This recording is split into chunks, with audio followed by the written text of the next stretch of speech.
Are you ready to dive into a world of darkness and horror? Edgar Nightmare brings you the ultimate coloring book for those who dare to go beyond the realm of the ordinary. Each page of this dark fantasy is a gateway to a sinister and chilling universe filled with terrifying creatures that will leave you questioning what lurks in the shadows as you breathe life into these spine-chilling designs. This book is not for the faint of heart. It's for those who crave the thrill of the unknown and are not afraid to embrace their inner darkness. In fact, I would say it's the perfect thing to do while listening to horror stories on channels like mine. So if you're ready to enter a realm of terror and unlock your creative potential, order your copy of the Dark Fantasy Horror Coloring Book on Amazon today.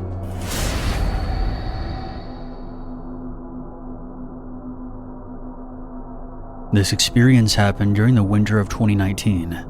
I was 24 back then, and this was the year I finally moved out of my parents' house after working hard and saving up my money.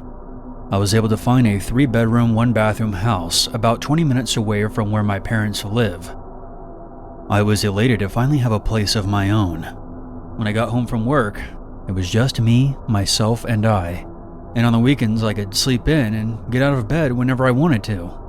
I could relax and not worry about being interrupted by my parents calling my name, asking me to do chores, or give me shit about something I did wrong or something I didn't do. Finally, I had what some might call freedom. On the night of February 13th, I was in my room watching YouTube videos on my phone, and I suddenly heard a loud knock on my front door.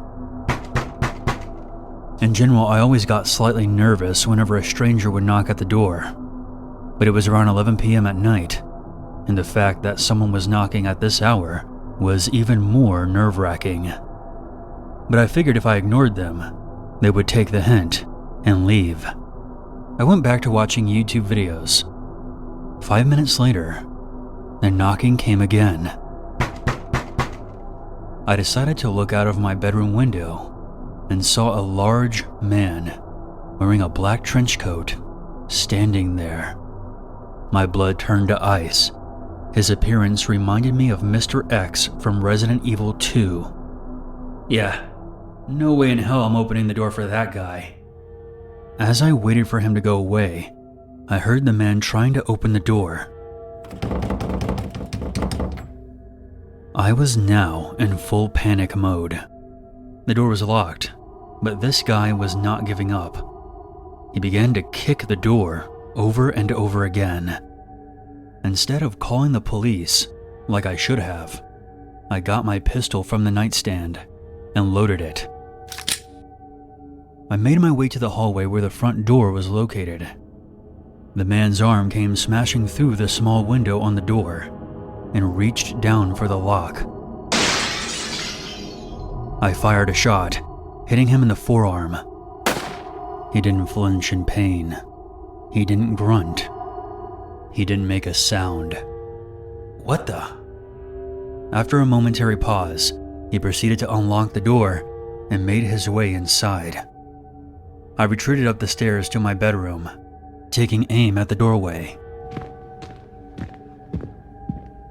I heard the man stomping up the stairs, making his way right to where I was. After kicking in my door, I came face to face with the trenchcoat man. I saw him reaching into his pocket, and I did not hesitate. I emptied the magazine, landing multiple shots in the chest and stomach. The man fell to the floor. I quickly stepped over his body as I made my way outside. However, I did look back one last time before descending the stairs to see the man somehow getting back up. I called up the police and waited for them down the street from my house. By the time they showed up and searched my home, the trenchcoat man was gone, leaving a smashed up front door and a pool of blood outside my bedroom. The officers took my statement before leaving. After the incident, my landlord installed another front door that had no windows on it and was much more solid. He also installed security alarms and cameras and even lowered my monthly rent to convince me to stay. This was an isolated incident, and the area is generally safe to live in, so I decided to stay. I still live alone to this very day, and I still enjoy it, but I now get a bit paranoid at night. Whenever I sleep, I lock my bedroom door to provide myself extra security and peace of mind. I just hope that the trenchcoat man never returns.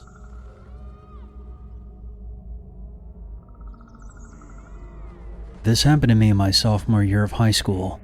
Some people listening to this may have heard about the story when it happened, as it was all over the news, but I would like to tell my story anonymously for personal reasons, but you can call me Damien.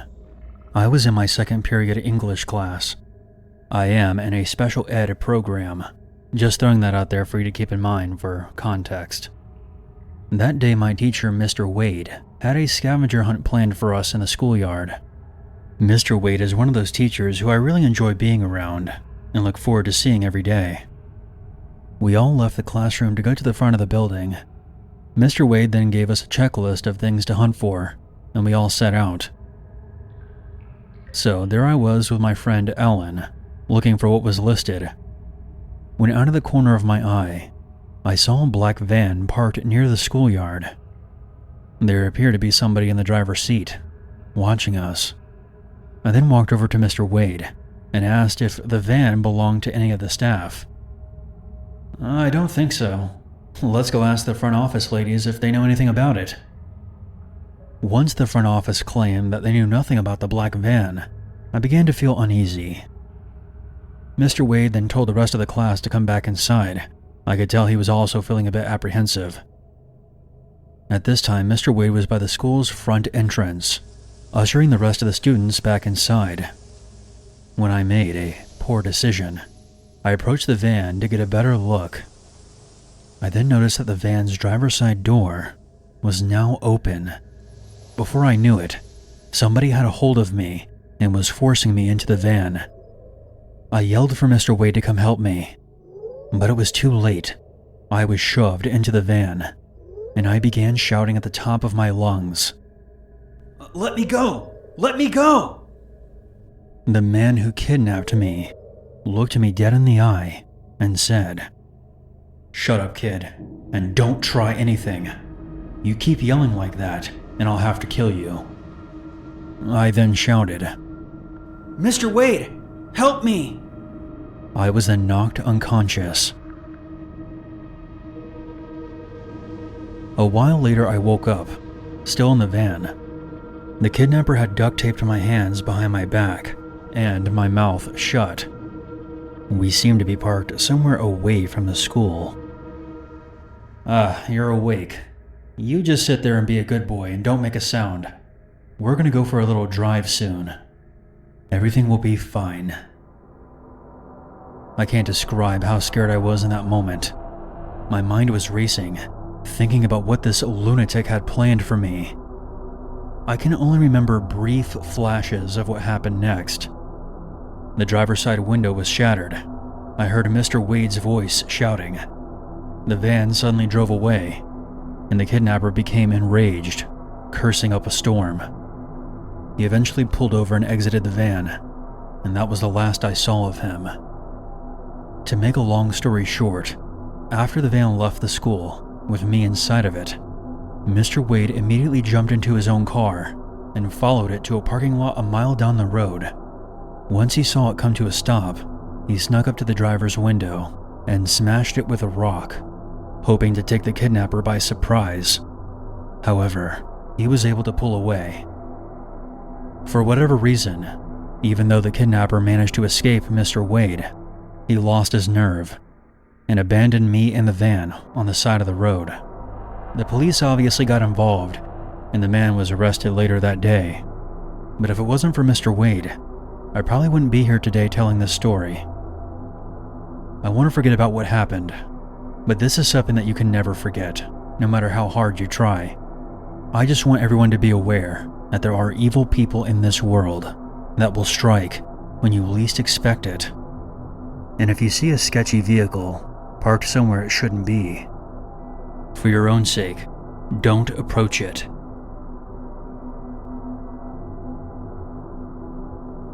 A bit of backstory.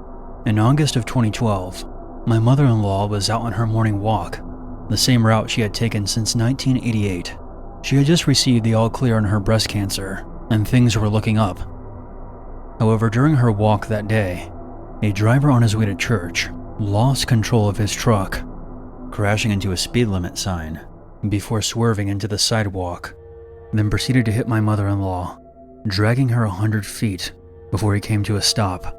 Needless to say, my husband and I were devastated. Her loss left a deep scar on my soul. I was very close with her, which made the events of what happened after she departed this world all the more tragic. For a while, our family was living in a haze. We could not properly say goodbye, as she was unrecognizable. I can't even tell you how I managed to get through this ordeal. It was just one day at a time, I guess. 6 days after my mother-in-law's funeral, I purchased my first home. She got to see pictures of the house and helped me pick out paint colors prior to her death. We tried our best to move forward, changing from the apartment to the house, painting, cleaning, packing, moving, all that fun stuff. Trying to take our minds off the heartache and focus on fixing up the house, but her death still lingered and made these tasks even harder. By Christmas of that year, things had gotten worse. Christmas was her favorite holiday, and it would be our first without her. My husband had already been struggling with undiagnosed mental problems, ones that didn't seem to manifest until after we got married. There were no red flags during our dating phase or engagement period. He would try to numb it by drinking and using drugs. The death of his mother escalated things dramatically. That year, I struggled to decorate our home. None of us were in the holiday spirit. However, for the first time, I finally got to use this huge tree my godmother had given me several years prior. I was never able to set it up, as all the places we lived in before were too small for this tree. So after weeks of decorating and trying to meet my husband's unreasonable demands, I did what I could to satisfy at least one of his personalities. More on that later. As December 25th approached, he decided to gift himself with a bottle of whiskey and share some with the neighbors. We went to their house for a small get-together. However, when we returned to our house across the street, he decided that he was not quite finished with the bottle and continued to drink it until it was gone. At this point, he decides to pick a fight with me, although I can't remember what it was about. I do remember it was about Christmas. He goes off on a tangent about trees and Santa, etc., not being the real reason for Christmas. He was Catholic, and I'm not, so I reminded him that I was fully aware of the reason for Christmas, but that it was also about spending time with your family, and it's okay to indulge in a little consumerism every once in a while. This sets him off even more. He decides to pull my huge Christmas tree to the ground and does a sweep of the mantle, sending decorations crashing to the floor. He then proceeded to the kitchen and began to throw things against the wall. There was no Christmas decorations in there, but there was a family crystal bowl of mine that got tossed. This all happened in a matter of seconds. I had no time to react, and I could do nothing to stop him from doing more damage. He then made his way to the garage, which was connected to the kitchen, leaving me in the house, looking around the destroyed living room and the wrecked kitchen. All I could do was cry. I consider myself to be a strong person, but at that moment, I was broken. My world came crashing down around me. I didn't know what to do. Tears came rolling down my face as I picked up the shattered pieces of the antique family ornaments so that my dogs wouldn't step on anything and hurt themselves. At this point, my husband had come out of the garage. He didn't say a word as he walked through the glass and debris and straight to the bedroom, leading me to think that he was going to bed. How wrong I was. I settled down on the couch, thinking about what the hell I was going to do, when I heard him screaming and yelling, "I'll kill everyone! Do you hear me? I'll kill everyone!" So I ended up texting his best friend, we'll call him Jack, asking him to come over since I couldn't seem to calm him down. When my husband returned to the living room, he had both of his pistols in his hands. As I stated before, he had no recorded history of mental illness, so he had no issues purchasing firearms in the past.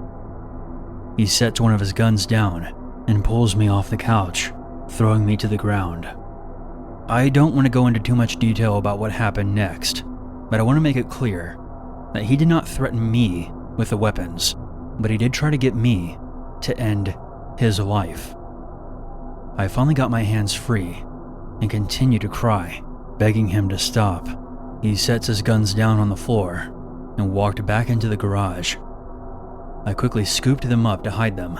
I called up my neighbors, the ones that we had visited earlier that night, and asked them if I could bring over the handguns for safekeeping. Thankfully, they were still awake, and they agreed to help me. The faster I got these out of the house, the better.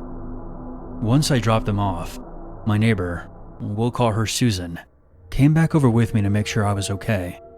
She had seen a hand mark on my arm from where he pulled me off the couch. She even went out into the garage to talk with him. I was hoping it would calm him down, but this didn't seem to help. Before she left, she said that I could stay over at her place for the night, saying that since he's the one who made this mess, he could clean it up. Looking back, I think the only person that would have gotten through to him that night would have been his mother. I was still picking up glass, and I told her that I would be okay, and thanked her for coming over and trying to defuse the situation, and that I would come back over in a few days to get the guns after everything had hopefully settled down. My husband's friend Jack shows up a short time later and immediately goes into the garage. Honestly, I regretted calling him.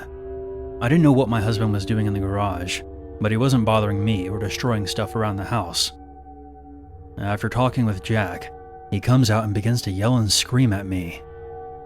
Why would you call Jack over here? I said I'd kill everyone, don't you remember? Jack gets between us and tries calming him down. He turns back and addresses me.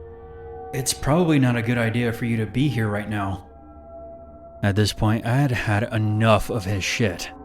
I took up Susan on her offer, hoping that it would give him time to cool off. Obviously, my husband didn't want to be around me right now, so I left for Susan's house. I'm not there 2 minutes when my phone starts blowing up with messages saying things like divorce and traitor, along with a novel-length rambling about what an evil person I was. As I sat there on the floor at my neighbor's house, I made the decision to return to my house. It was my house, after all. I was concerned that he might destroy more of my things, but was terrified that he would burn the house down, with my dogs trapped inside, which is something that he has threatened to do before. That thought alone was just unbearable. When I came back in, I was yelled at some more until Jack got him back into the garage. Poor Jack. I know that he probably had better things to do that night than to be caught in the middle of this drama. And after a few minutes, I could hear things being thrown around, followed by grunts. My husband was going absolutely berserk. All the while, Jack was doing his best to calm him down, pinning him to the ground with an armbar. I later found dents in my car and more of my things destroyed. I don't know why my existence was setting him off so badly, but I immediately regretted my decision to return. But as I stated before, this was my house. If my soon-to-be ex-husband needed to go vent, he can go somewhere else with his friend. Maybe the cops would catch up with him, and he could spend the night in jail. I even went as far as to text his dad, letting him know what was going on with his son. His response was, "I don't know what to tell you. He's a grown man." Psh, I actually laughed when I read that text. I loved my mother-in-law, but my father-in-law was a real piece of shit. That woman deserved better. At around 5 a.m., he finally went to bed, and Jack crashed on the couch. I couldn't sleep, for obvious reasons. I ended up staying awake for more than 48 hours. I about lost my damn mind. Another thing to note is that I'm physically disabled after a car accident where a driver hit me while I was sitting at a stoplight. So between the chronic pain I already suffered with on a daily basis, I had to add on the stress caused by this shit show, not to mention the additional pain from being jerked off the couch and thrown to the floor. It was truly a living nightmare. I understand that he had problems, but I honestly tried to make my marriage work. Things had become toxic. There was only so much abuse I could take, and I finally filed for divorce some years later. I had hoped that his mental state would improve over time, but that never happened. He's now long gone from my life, but remembering all this still makes me shake with fear. That huge altercation around Christmas, after his mother's untimely death, marked the beginning of the end for our relationship, but I'm thankful that I made it out alive. A couple of years after this incident, I actually spoke with a psychologist. I was told that he likely had what is called borderline personality disorder. But keep in mind that this was just an educated guess. As you can imagine, there is a lot more to the story than what I mentioned here. What happened that night wasn't an isolated incident. In the time between what happened that night and our eventual divorce, I lived in a constant state of fear, anxiety, and stress. Bear in mind, his handguns were eventually returned to him, but I think he had to get rid of them after we divorced. I think he currently lives with his friend Jack. As far as I know, he doesn't have a job or any type of relationship, and still has his temper tantrums from time to time. Thankfully, I no longer have to deal with it. I implore any woman dealing with a similar situation not to endure the same levels of abuse I did. There comes a point where you need to think about your own well-being. I was fortunate enough to get out alive, but not without trauma that I have to live with for the rest of my life.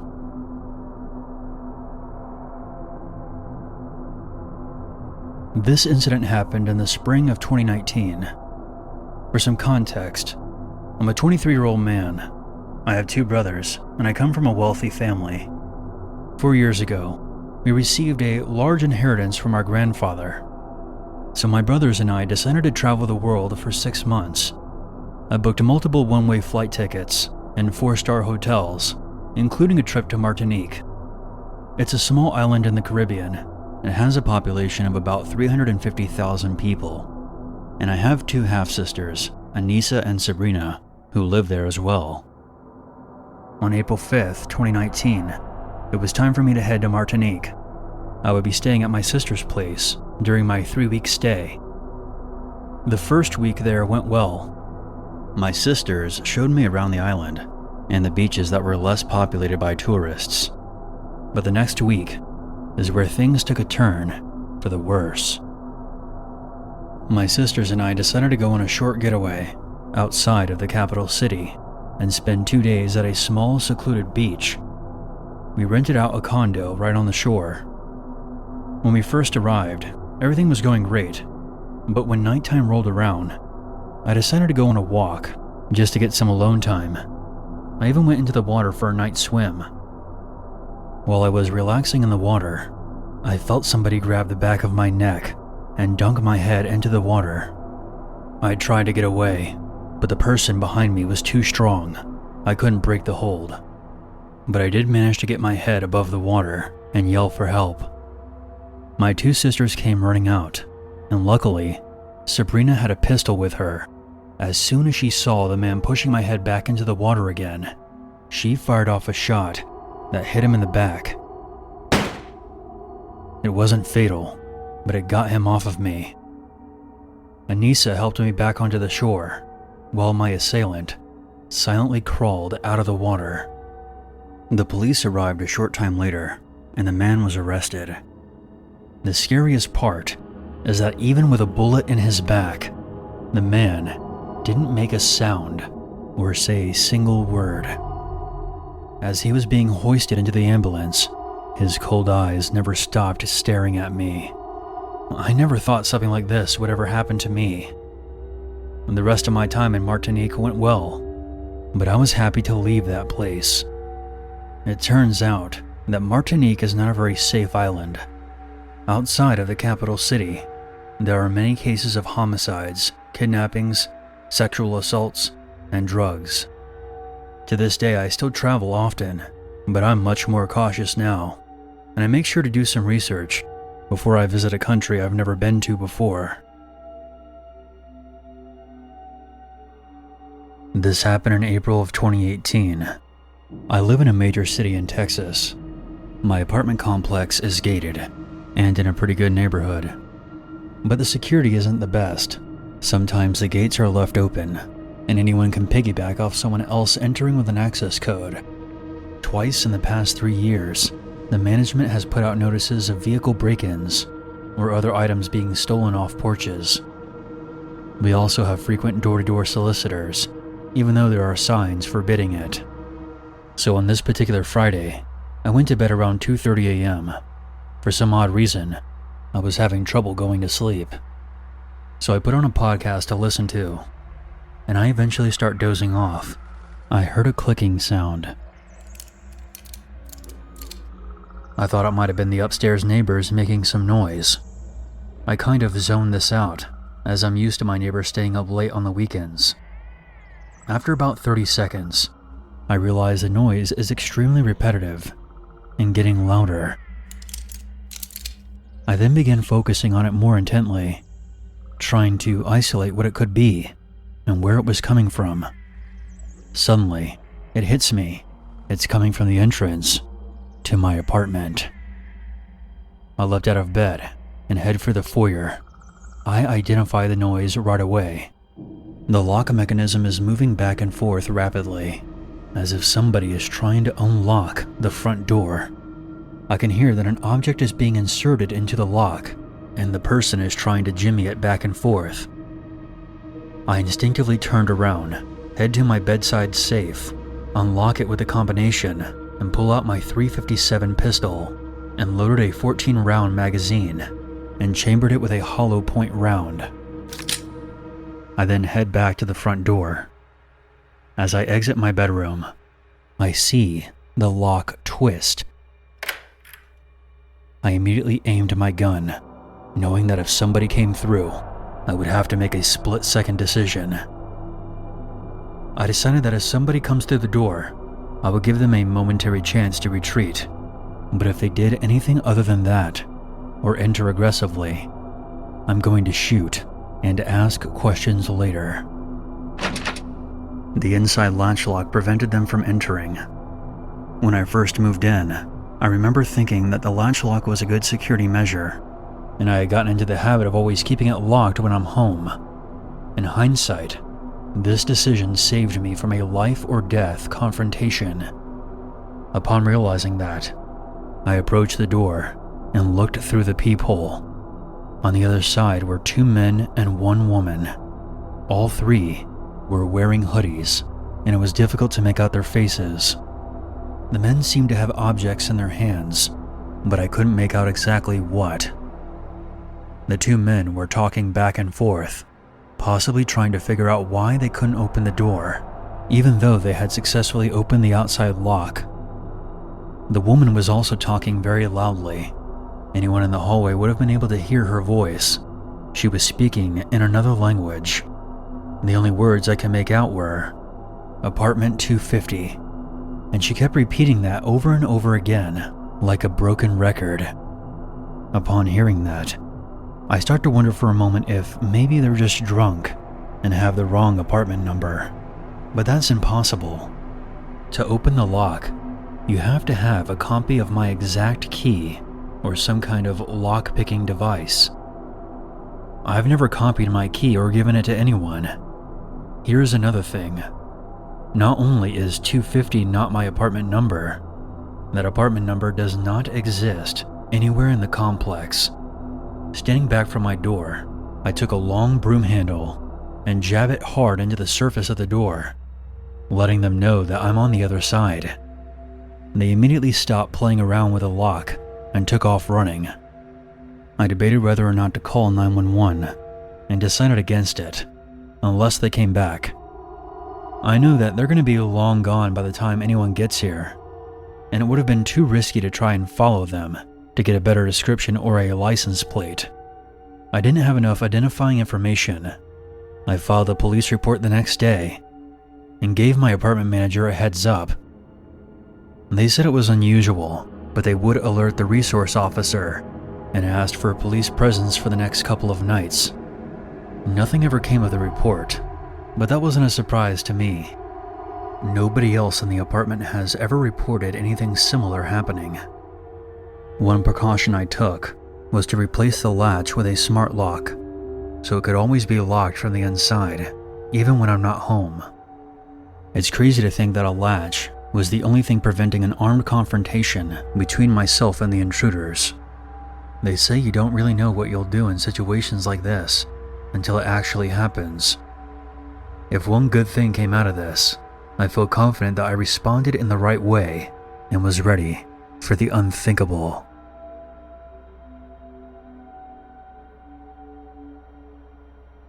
I live in a small city, and nothing much exciting happens around here, especially in my neighborhood.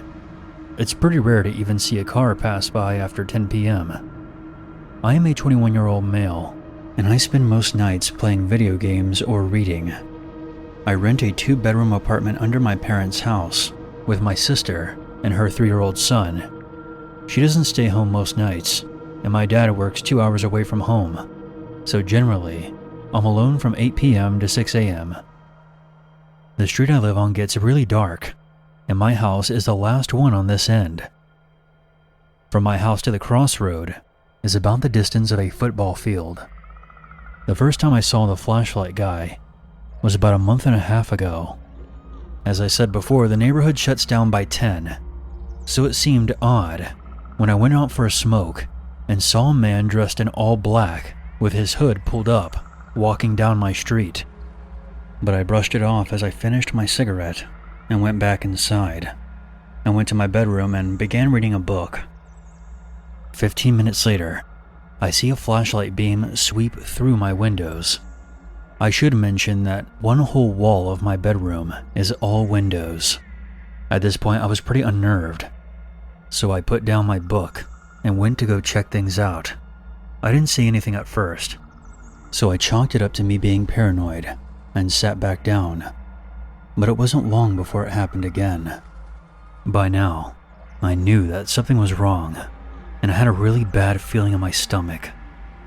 I just wanted to ignore it and hope it would just go away. But I urged myself to be a man and look out the window. Looking outside, I noticed the man from earlier, standing about 15 feet away, shining his flashlight directly in front of him. He wasn't moving. I stood there for a couple of minutes, wondering what the hell he was doing, until he swept his flashlight across the whole downstairs of my house. As I said before, no one besides me was home. I was pretty creeped out by this point, and I wasn't sure what to do. So I went upstairs and through the door that separates my apartment from my dad's, and went to his room to grab the shotgun. When I got back downstairs and looked out the window, the man was gone. I stayed up for the rest of that night, checking every 10 minutes to see if he would come back. This has happened twice more, and he always does the same thing. Sweeps his flashlight through my house, and then just stands there. I've gotten to where I always sleep with my dad's shotgun next to my bed. My dad says that it's weird, and tells me to stay inside whenever I see him, and to call the cops if I feel threatened. Anybody that does this kind of thing obviously doesn't have the best intentions, so I understandably feel a bit more threatened every time he shows back up. Fast forward to 2 days ago. Once again, I'm all by myself. My microwave is broken, so I've been making it a habit to go upstairs and use the kitchen whenever I'm by myself. I forgot to mention that the only door out of my apartment besides going through the garage is in my room. This is important to remember. I made myself some food and went back downstairs. When I got into my room, it was freezing cold. I live in Vermont, so this time of year I always left my door shut and locked and put a towel under it.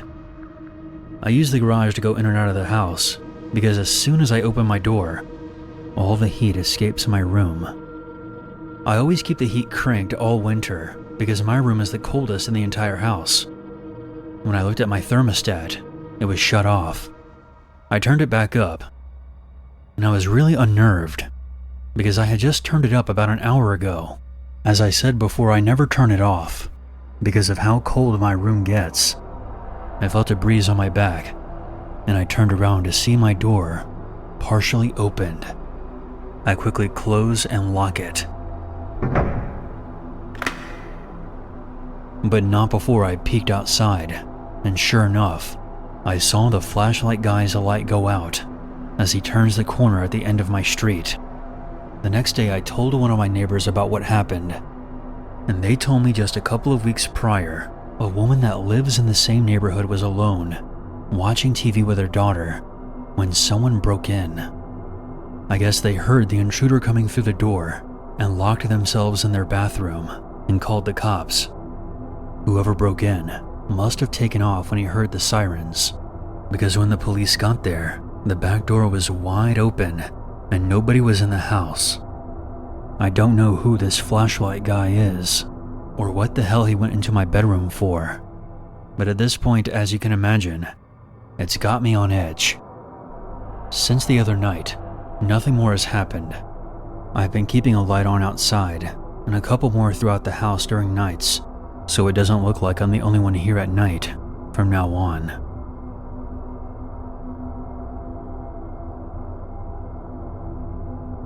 A few years ago, I was renting a house in Northern California.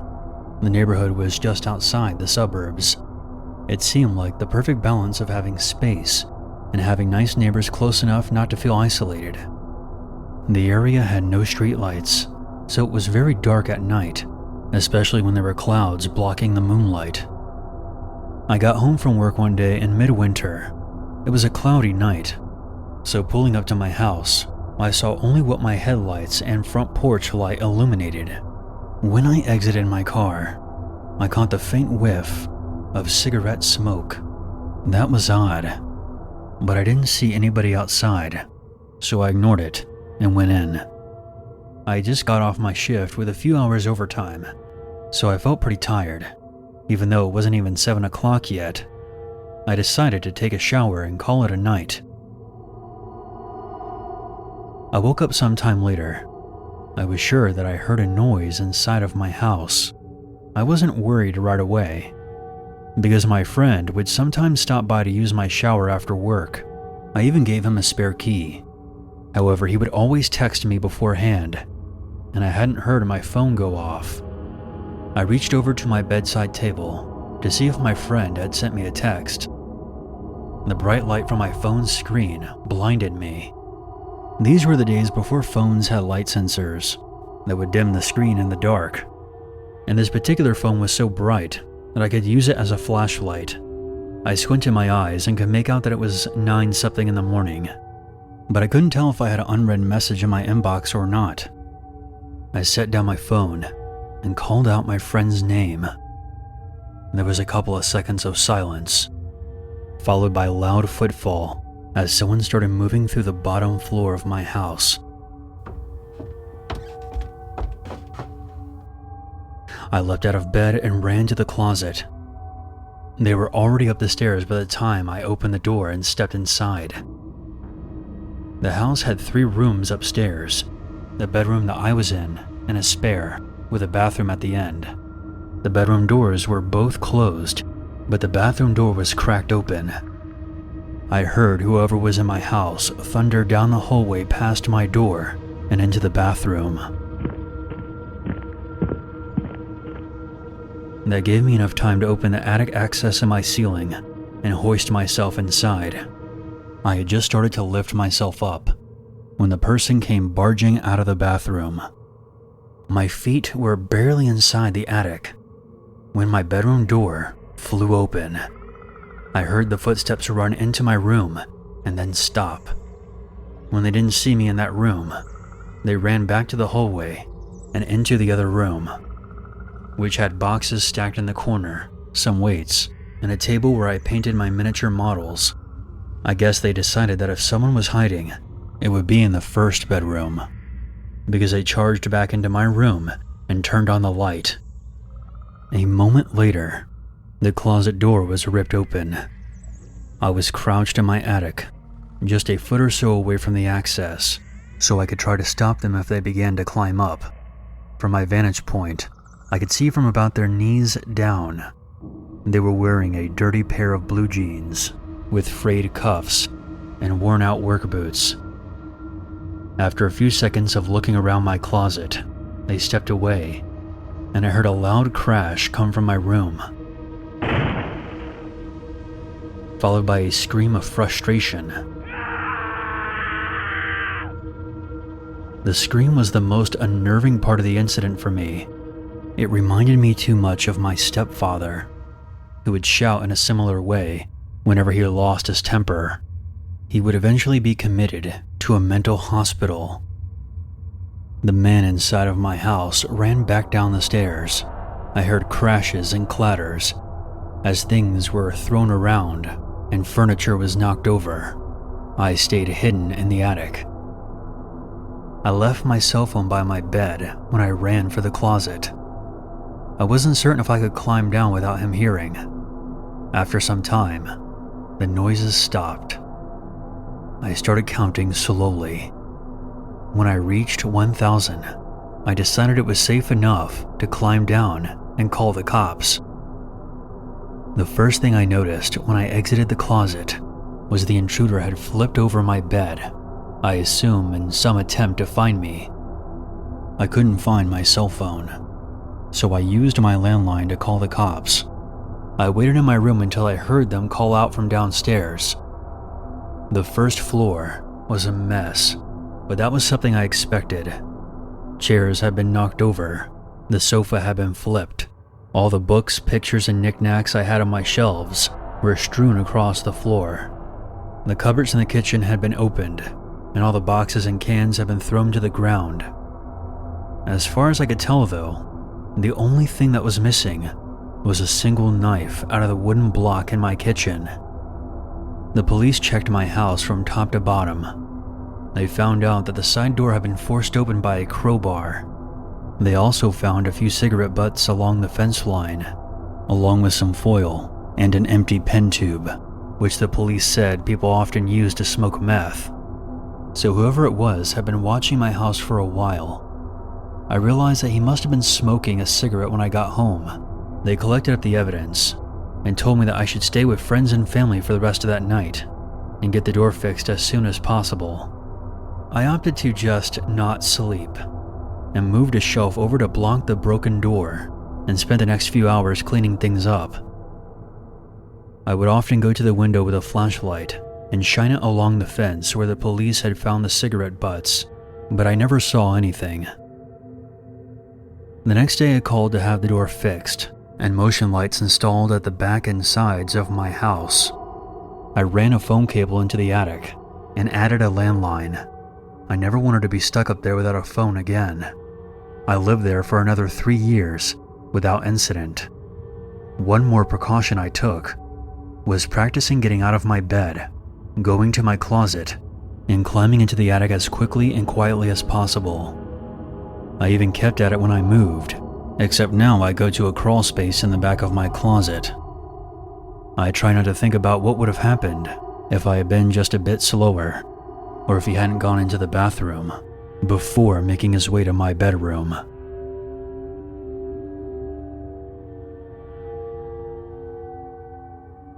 For the sake of the story, I'm going to call myself Brad. This happened around Christmas of last year. I'm a 25-year-old man, and I live in Delaware County, Pennsylvania. But I have many family members who live in Miami, Florida. So every Christmas, I usually take a trip down to Miami to spend some time with my family over the holidays. Last year, I stayed at my cousin's house. I'll refer to them as Jack, Jason, and Adrian. When I got there, we hung out with my aunts and uncles and generally had a good time catching up and whatnot. I'm going to provide some pretext before I get into what happened. My cousins and I are big horror fans, and we enjoy watching and listening to horror stories on YouTube, from channels like Unit 522, Mr. Nightmare, and Southern Cannibal. We also sometimes liked going on night drives while listening to the stories. It was the night of December 27th, and my cousins and I decided to go out at around 2:30 a.m. But Adrian had a bright idea. "Hey guys, instead of taking the car, how about going out on foot tonight?" "Dude, really? You're crazy. We're in Florida. We're gonna get eaten alive by mosquitoes. Come on, man, don't be such a punk. I need to save money on gas anyways." Unfortunately, Jack and Jason agreed with Adrian. I gave in to the peer pressure and went along with the plan, although something told me that this was a very bad idea. After about an hour of walking, we decided to head into this poorly lit neighborhood just off the main road. I thought this was a stupid idea, and I vocalized my concerns. "I don't think this is such a good idea, guys."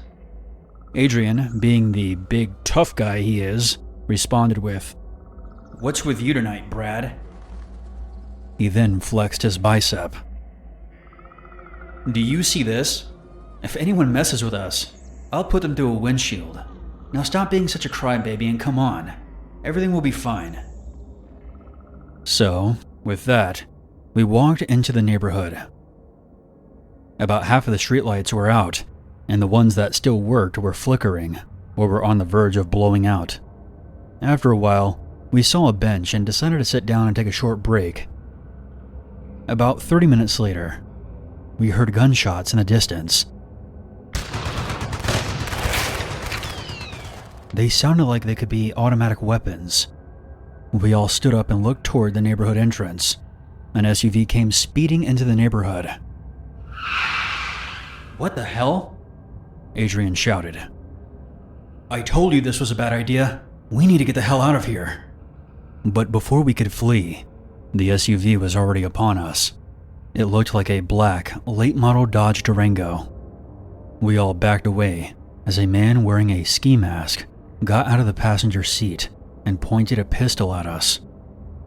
"If any of you move, I'm gonna fucking blow your brains out all over the street.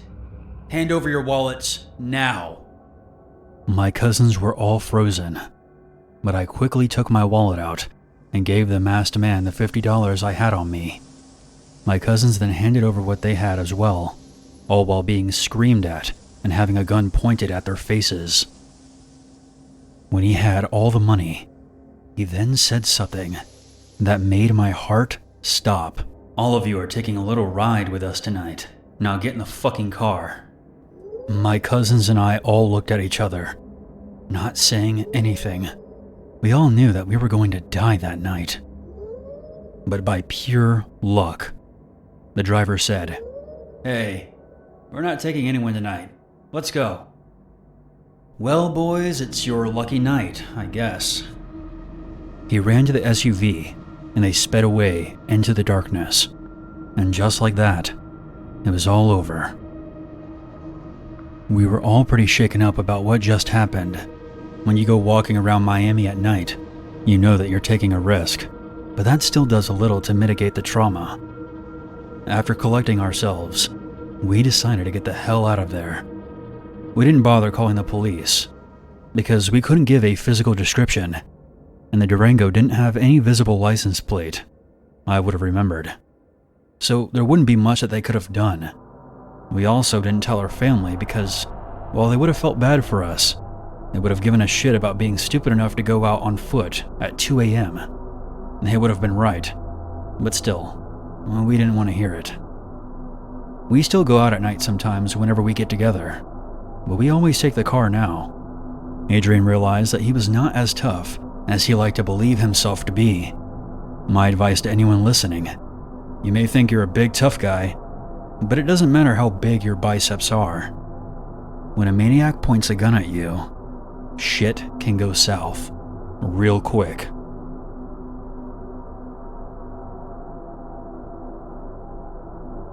Every town has a story about something horrible that has happened in its past. I like to share the story of what happened in my hometown years ago. I'm sure those of you who live in the big cities are somewhat used to hearing about stories like this happening on a weekly basis, which is sad. But out here, in the less populated areas, stories like this almost become an urban legend. I actually witnessed a small part of what took place that night, so that's where I'll begin. I was chilling on my couch one night, watching TV with a bowl of popcorn by my side. I was kind of dozing off when I heard a loud bang at my back door. Not like a gunshot, it was more like something being knocked over. I got up and checked things out, but I saw nothing. I figured that the neighborhood cats were fighting again, and something got knocked over in the process. That's happened before. So I sat back down to finish what I was watching before calling it a night. I then heard some commotion in my backyard. I quickly got up and looked out my back window to see a young girl running through my backyard. She looked scared for her life. There was a man wearing a mask who was chasing after her, yelling for her to stop. It was like something straight out of a horror movie. After they disappeared from view, I immediately called the police. Now, I wasn't in any direct danger, but what I witnessed was only a very small part of what took place that night. The rest of this story is pieced together from news articles and reports. The man in the mask was a manic depressive who refused to take his medication. He left his apartment that night and proceeded to have a complete nuclear meltdown. He absolutely lost his mind. The woman I saw in my backyard was stabbed over 17 times and was found dead a block down the road from my house. A short time after that, he terrorized a bunch of people at a bus stop. Eyewitness reports stated that he was laughing like a lunatic and engaged in self-harm. After leaving the bus stop, he was able to flag down a taxi, which drove him back to his apartment. But instead of paying the driver, he murdered him. When his neighbors saw him stumbling into his apartment, covered in blood, holding a knife, they immediately called the cops. I'm assuming by this point that the police had already heard about what happened at the bus stop and the poor girl that was found stabbed to death. And when they discovered the dead taxi driver outside his apartment building, they connected the dots and knew that they had found the man responsible for this murderous rampage. His apartment was surrounded and a standoff ensued. Unfortunately, nothing they did seemed to calm him down, and he ended up taking his own life that night. He left behind 2 children, a pregnant wife, and his elderly mother, who had cancer. The psychiatrist he was seeing was accused of malpractice for not prescribing him the correct medication. It was a mess, but I don't think any charges were filed against him. That night still haunts the people of this town, and you can still feel a sense of unease whenever the sun goes down around here. The story I'm about to tell you is one that has had a negative effect on my life. I'm not sure how this will come out. I have never tried writing this memory down before. I'm almost 26 now, and at the time that this took place, I was 18. I'm also female, if that matters. At the time, way back when I was 18, I was fascinated by sculpting and pottery. I was attending college in the next town, doing a beauty therapist course that I really ended up having no interest in. I met a whole lot of creeps, but that's a story for another time. I managed to find a pottery class in my town, so I would catch the bus back into town, attend the class, and then walk home from there. I was going to this class for about 2 months before the guy who would change everything walked in. He was visibly shy and anxious. So cool, I thought. I also suffered from anxiety, so I thought we already had some common ground. His name was Francis. Francis would never look you in the eye. He would sometimes look from one point to another, just above your head when he was talking to you. When he was listening, he would stare at the floor. He was very intelligent and was very interesting to talk to and had a lot of cool ideas about life. I liked him. He was about 6 foot, dark and handsome. Long story short, when he told me that we were the same age, I was pretty happy. We started hanging out outside of the pottery class.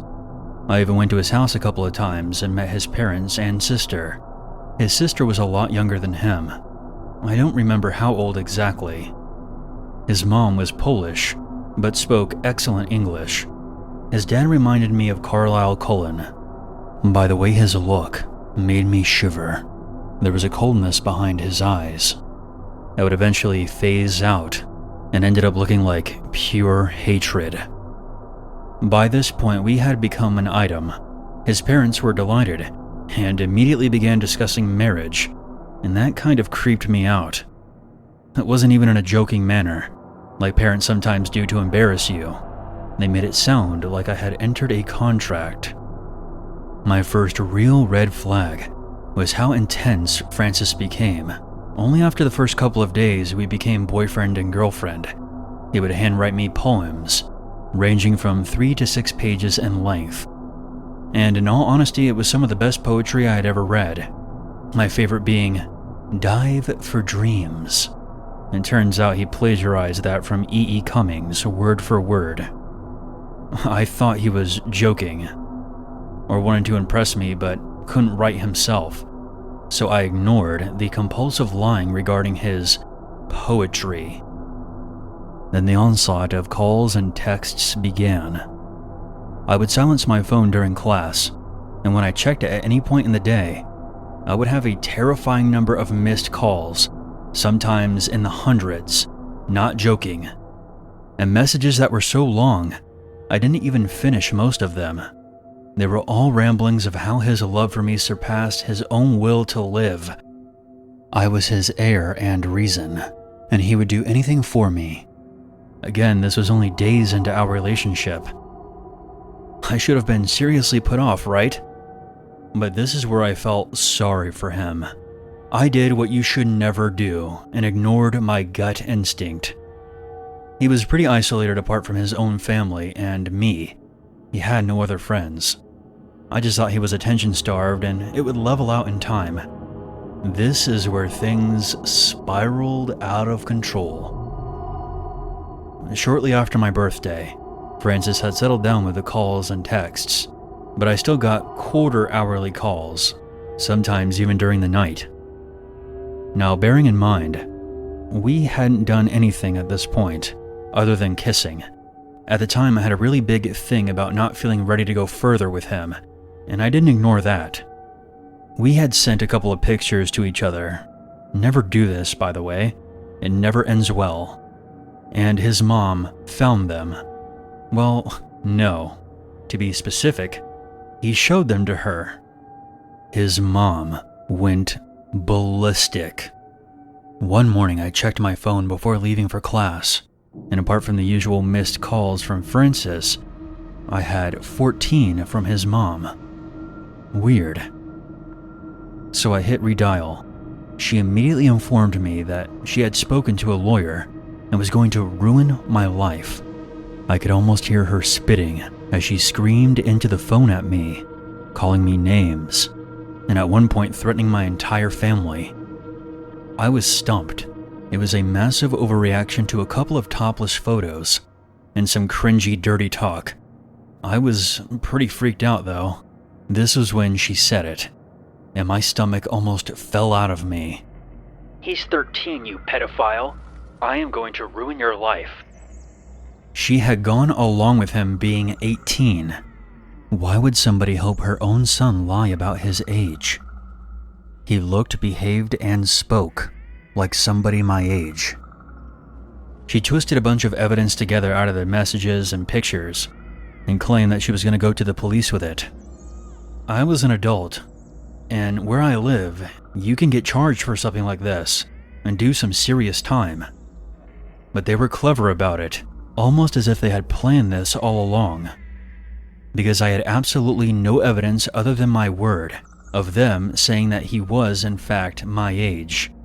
And she flat out denied that she ever said that, and had always told me that he was 13, and was never happy with the relationship I had with her son. Soon, my other friends stopped talking to me. People on campus would stare at me, and I got hate mail, all because a rumor went around that I was a child abuser. I ceased contact with Francis and his family.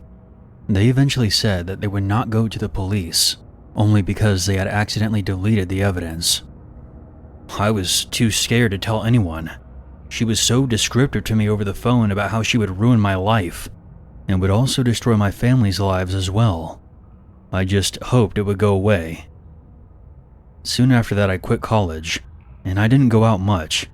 I was getting death threats, and I knew if I went to the police, I was scared that I would actually be accused of being a child abuser. I had a complete mental breakdown. Francis wouldn't stop contacting me. He would threaten to kill me and set my house on fire if I didn't come back to him. He also kept sending me this very horrific footage that I don't even think was legal. He also threatened to end himself and said a bunch of other messed up things to get a reaction out of me. And the entire time, he knew that I would not go to the police because there was always a chance that his mom lied about deleting the evidence. I never replied to him though. For months, the messages continued. I blocked him every time they came up and would make new accounts. But I never quite figured out how he still managed to find me. Later in the year, he managed to get himself a new girlfriend, and after a while of being involved with her, there was an incident where he held her at knife point after his parents left him to babysit his sister because she refused to be intimate with him. She managed to lock herself inside the bathroom, where he proceeded to stab through the door with a kitchen knife. His parents got back but refused to believe the girl's story. But something happened, and Francis lost it and ended up stabbing his own mom in the shoulder. It was only then that the police were called, and the girl was escorted out of the house safely. He was diagnosed with autism and never faced any charges. Personally, I've never met anybody with autism who is anything remotely like Francis, so I'm skeptical, but again, I don't know for sure. As I mentioned at the beginning of this story, I'll be 26 soon, so this happened years ago. I haven't heard anything about Francis since he stabbed his mom, and I hope it stays that way.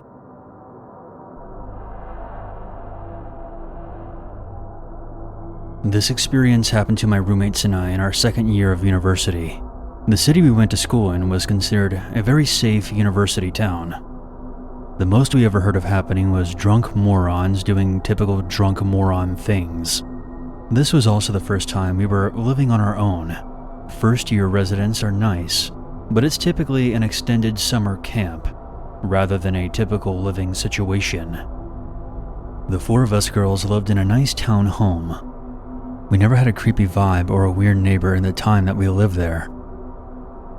The only eerie part was that every weekend, we were the only people who stayed in the complex. All of our neighbors either went home or stayed elsewhere until returning for Monday classes.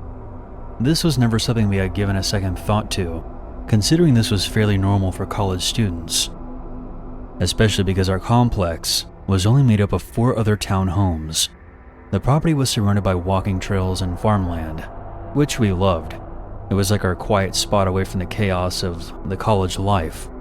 There was a few farmhouses we could see from our backyard. Aside from that, we were fairly secluded. The university was about a 20-minute bus ride away, which was never a big deal for any of us, especially since the rent here was far cheaper than the places that were within walking distance of the campus. Being 5'6", I was the tallest of our group. I was also the only one who had a handful of scary situations that I've dealt with. Due to this, I was the only one up to this point who would lock the doors, windows, and garage before leaving or going to bed. All of my roommates grew up in small, very safe towns, and it was uncommon for them to lock doors back home. They were all incredibly kind and trusting to everyone, never considering hidden motives or bad intentions. On the night in question, things started off as usual. We had planned on having some wine and movie night. It was kind of a weekly tradition for us. We would pick out some stupid movie, order some takeout, and get a little buzz after a long week of classes and work. By this time, I want to say it was early November, and we had been doing this for several months with no issues. By 8:30, we all had settled down on the couch in our living room and started watching a comedy. Around this time of year, it's completely dark outside. Aside from our porch light, which we could see from the small window at the very top of our front door, none of us were tall enough to see anything out of the window, so we relied entirely on the peephole. It took a great amount of effort for me to convince my roommates to check the peephole before opening the door.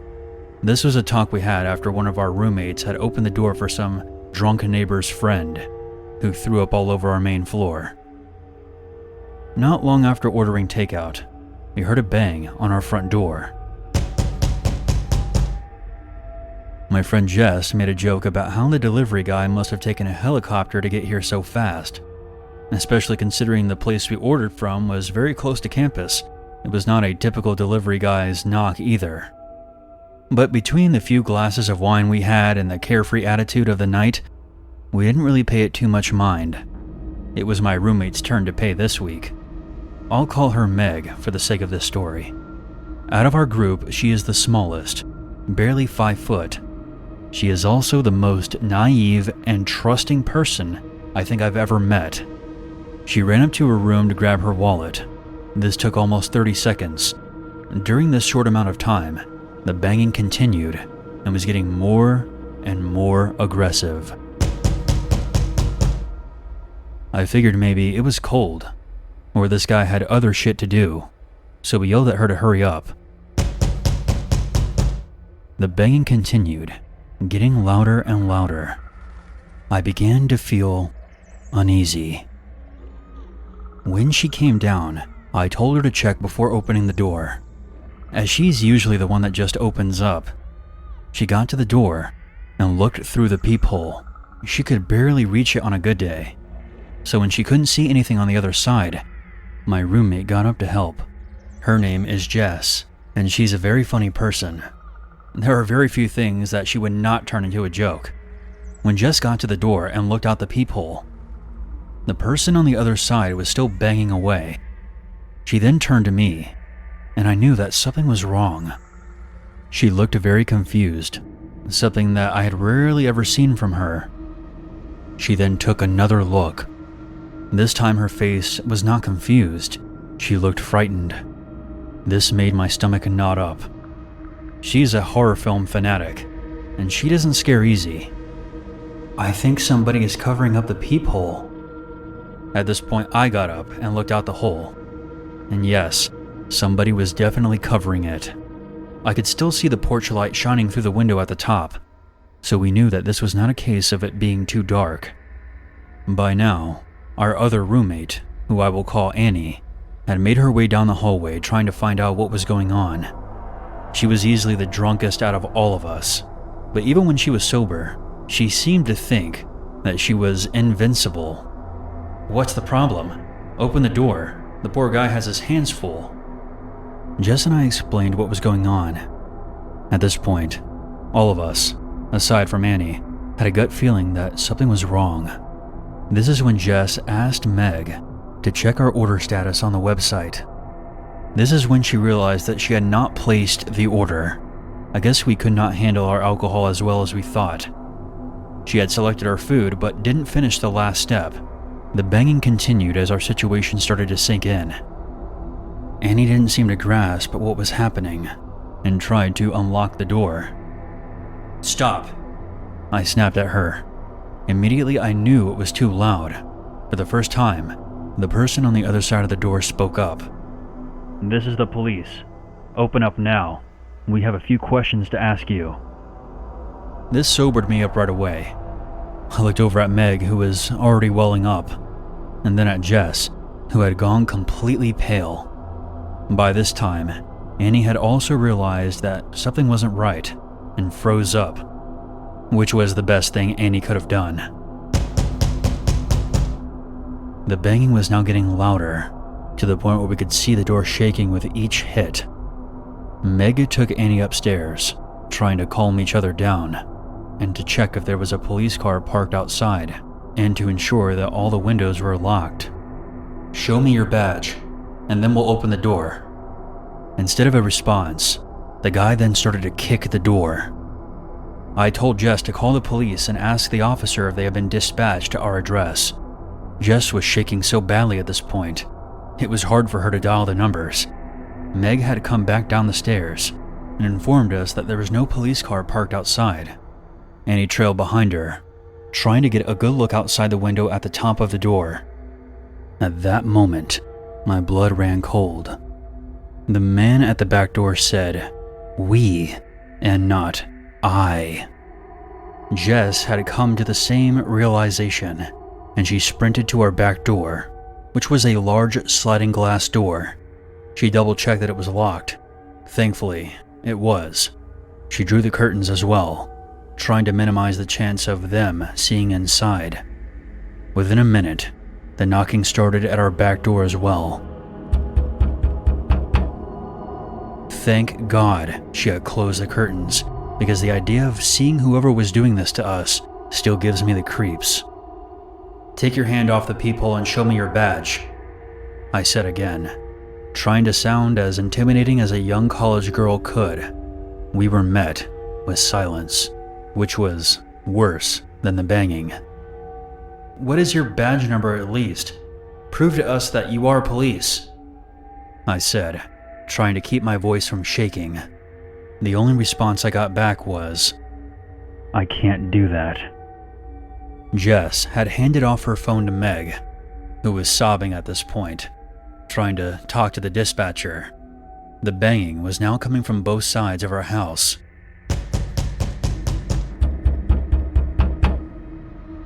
It was so loud that the operator heard it. "Is there somebody trying to break in your house?" I heard them asking Meg. They were obviously having a hard time understanding anything she said. Meg frantically asked if the police had been sent to our house. The answer we all knew by now was no. Meg babbled that at least 2 men tried to get us to unlock the door by impersonating a police officer. "Try to stay calm and stay on the phone with me. The real police are on their way to your address now." "How long will they be?" "No more than 10 minutes. That made Meg cry even harder, realizing just how long 10 minutes really is. The door was being hit so hard that I was worried it was going to break. Jess ran back to the kitchen, making me worried that a window had been left open. Trying to think, I put a chair under the doorknob and sat down, hoping the door would hold. Jess came back from the kitchen, holding a cooking knife and a fire extinguisher, which were the only things we had to protect ourselves in case they got inside. Annie was now sitting on the landing, flinching with each hit. She grew up on a farm and had no issues dealing with animals 3 times her size. What was happening now, though, was entirely different. She grew up having family as her neighbors her entire life. If anything were to happen, her uncles and grandfather would be at her front door in a minute flat. The "I am invincible" attitude was now gone, and she was now as scared as the rest of us. Each hit to the back door made me worried the glass would break. "Open the door, now," the man demanded, not caring if we thought they were police or not. Then it got very quiet again, which made me want to throw up. The only thing worse than what was happening was not knowing where the men were.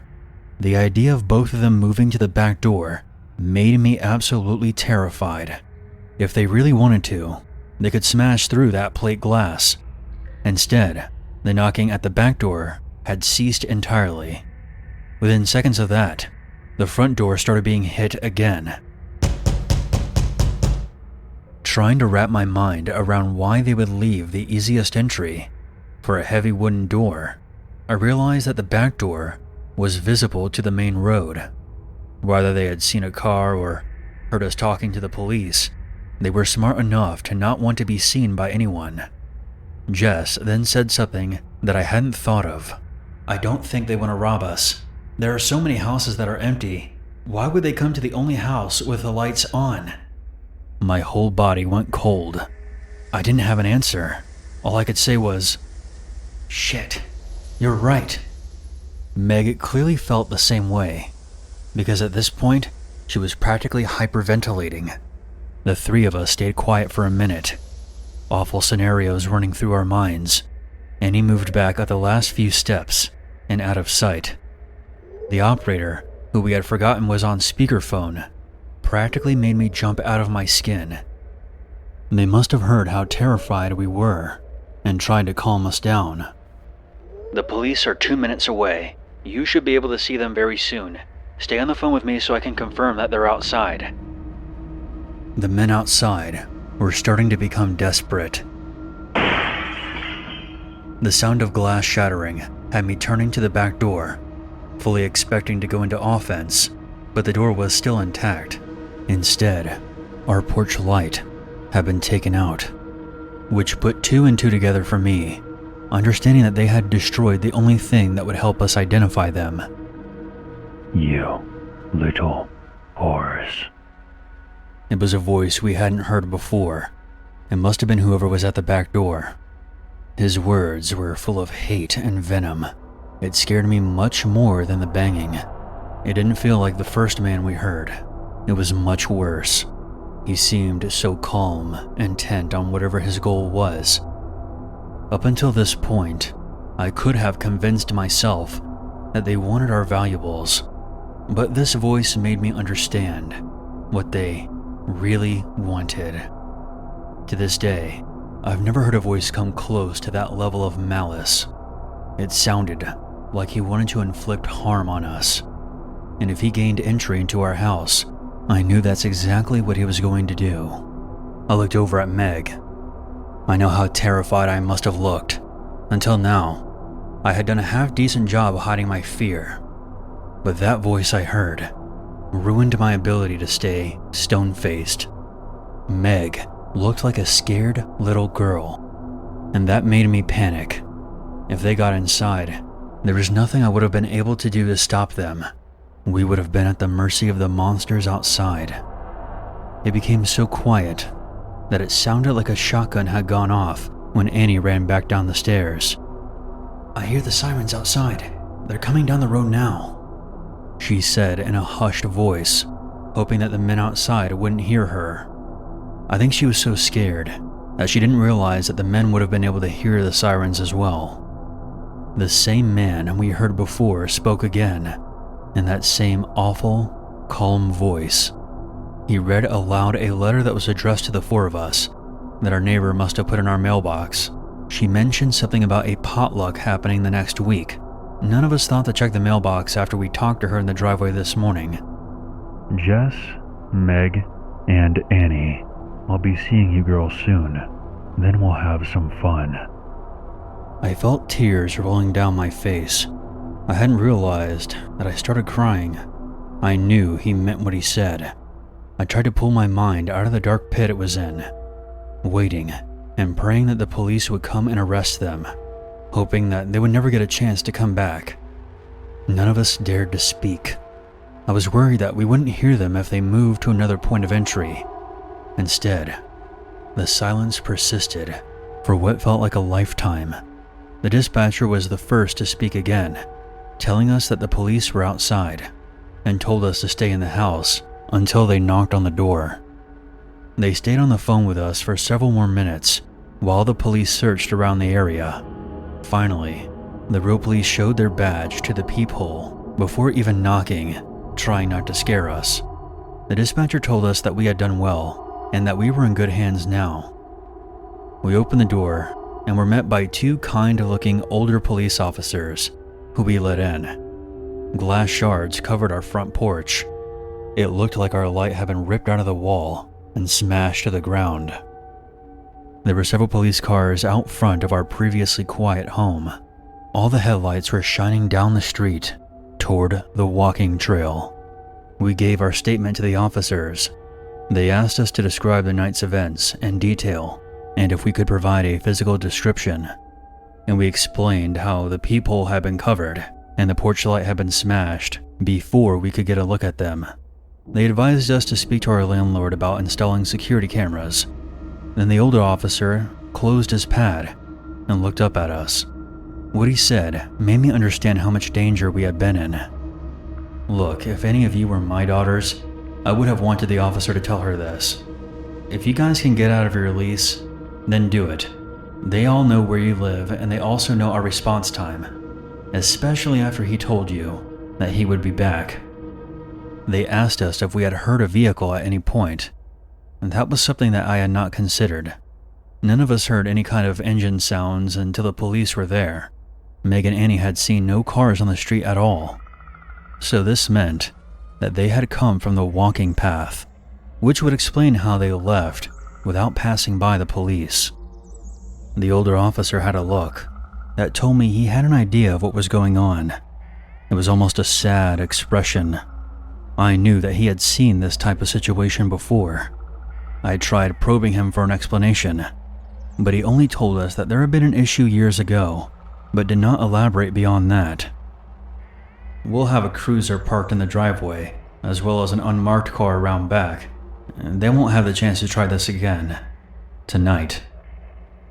They never caught the men, and we only stayed there for 2 more weeks. The reality was, they could have come back at any time. After what happened that night, we spoke to our landlady, and she was incredible to us. She owned several properties around the city, and when we explained what happened, she let us move into an apartment that was closer to campus. She said that our safety was more important than making a few $100s. She even left the house empty for many months in order to make sure that cameras, better locks, and a reinforced back door was installed.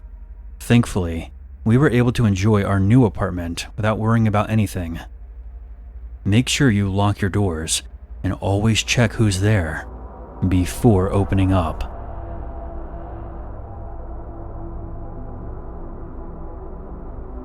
This happened in 2016 when I was 17 years old in my first year as a college student. I'm now 22 and my name is Julia. I lived alone in my first apartment. It was very small, but I was proud of my independence. I had never felt unsafe in this apartment complex for several reasons. There were multiple gates that had to be opened by a code that only residents knew. My door had 3 different locks, and it was right next to the university, so most people who lived there were also college students. Nothing bad had ever really happened in the neighborhood before. I've always been very careful with locking the door. Whenever I left my apartment, I always checked twice. So one day, I left to go to class and locked my door. But for some reason, I couldn't get the key out of the lock. It was completely jammed. So I went to look for the caretaker of the building to help me out, but he wasn't there. And I was going to be late for class. So I left with the key still in the lock. I took off the keychain first, so it wouldn't be too noticeable. When I got back home, the caretaker was back, so he came to help me out. We couldn't get it out for about 15 minutes, and he told me that the lock was damaged, but I didn't necessarily need to change it. If I used the other 2 locks on the door, I just said okay, and that was the end of it. I wasn't too worried because of how safe I felt in this building. Fast forward 2 months later. I was taking out the trash one night around 11 p.m. while I was on the phone with my sister. I remembered telling her that I was taking out the trash and that I would be taking a shower afterward before heading over to a party. As I stated before, I had always locked the door, even just to take out the trash. When I got back to my apartment, I found my door unlocked, which immediately alarmed me. So I entered my apartment, making sure to lock it back. My apartment was about 215 square feet. To the left of the main room was the bathroom door, which was slightly open, enough so I could see someone hiding in my shower. Naturally, when I saw this, I tried to open the door and leave as fast as possible. But somehow, the latch bolt on the damaged lock had re-entered the strike on the doorframe and was now effectively locked, trapping me inside the apartment with whoever was in my bathroom. I couldn't open it, no matter how hard I tried. In this moment, all I could think of was how to leave as fast as possible. I jumped out of the window without really thinking about it. I figured it was the only way. However, I was on the second floor, so I completely smashed my ankles on the landing. Despite this, I began running. To be honest, I couldn't feel any pain. When I got a bit further away from the building, I looked back and saw a figure at my window, watching me as I ran away. I thought of two possible outcomes. Either the man was going to jump and chase after me, or he would get scared of the height and be locked inside my apartment. Thankfully, he picked option 2. I hid behind some bushes and called the police, who arrived in just 10 minutes. The police station was nearby. They forced open my door, and the man was there just sitting on my couch, holding a knife. They arrested him on the spot, and I later found out that his rap sheet included sexual assault, attempted kidnapping, and attempted murder. They also told me how this happened. As I said before, it's a friendly neighborhood, with mostly college students. He got inside the building by other people holding the door open for him.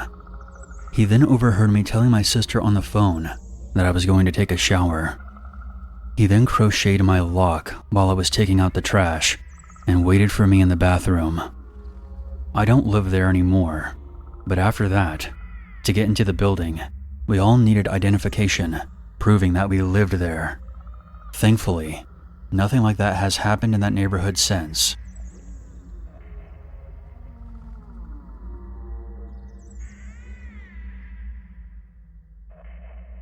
There's always a reason to be afraid.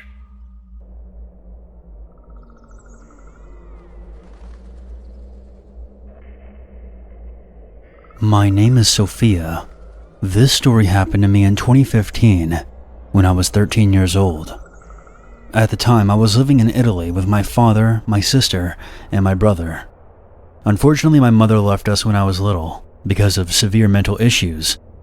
In 2008, my family moved back to my father's home country in the house that he grew up in, which was a 3-story house surrounded by forest. We stayed on the 3rd floor. One day, my sister and my dad left for a few days, and my brother was staying at a friend's house in a nearby town. My Aunt Rosa came and picked me up from school that day. Once we got back home, we had dinner, washed the dishes, and then went for a walk outside. It was a gloomy, cold December evening, but we enjoyed taking strolls through the Italian wilderness. It's definitely a different experience from back in the States. My Aunt Rosa left the house at around 3 p.m., so until my brother returned from his friends, which wouldn't be till the next day, I would be all alone in a big house in an isolated area surrounded by forest. I wasn't really nervous about it because shortly after my aunt left, I started to get tired, and I decided to watch some TV until I fell asleep.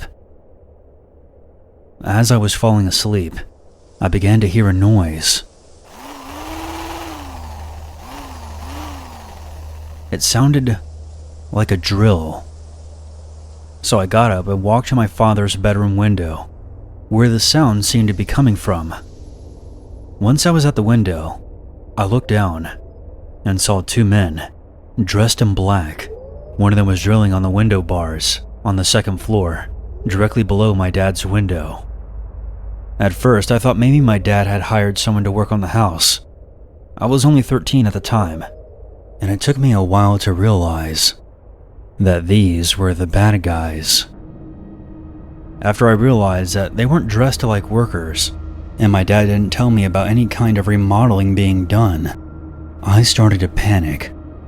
The men finally removed the bars from the window and entered the house. I bolted to my bedroom to grab my phone. Unfortunately, this was before I got a smartphone. I still had an older model that didn't work too well, especially out here. I dialed my aunt's number, but when she answered the phone, I couldn't hear anything. My heart was beating so fast, it felt like I couldn't breathe. I quickly packed my bag, threw on a jacket, and thought that if I could run outside, I would just hide in the forest. But then I thought to myself, what if they don't even know I'm here? If I get caught trying to run, they could kidnap me, or worse. So I decided to stay and hide inside. When I heard the men moving around the 2nd floor, breaking glass and smashing walls, I became even more terrified. After a few minutes, I heard a car pulling up outside, followed by somebody yelling my name. I then heard, just outside my bedroom door, "Damn it, somebody's here. Let's go." My uncle then came barging into the house. "Sophia, are you here?" There was some commotion as the intruders left the way they came in from, and my uncle raced up the stairs.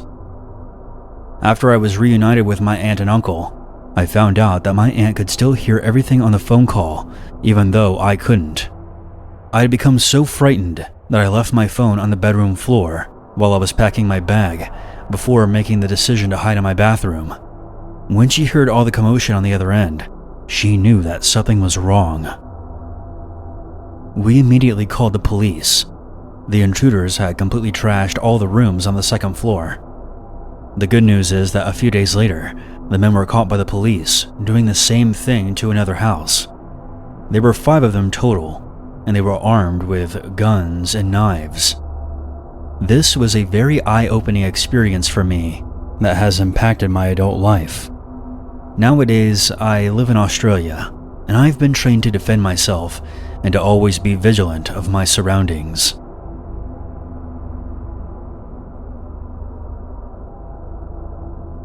This story happened in the fall of 2017. My name is Nadia, and I was 27 years old back then. I live in Drexel Hill, Pennsylvania, with my 2 friends Nicole and Christina.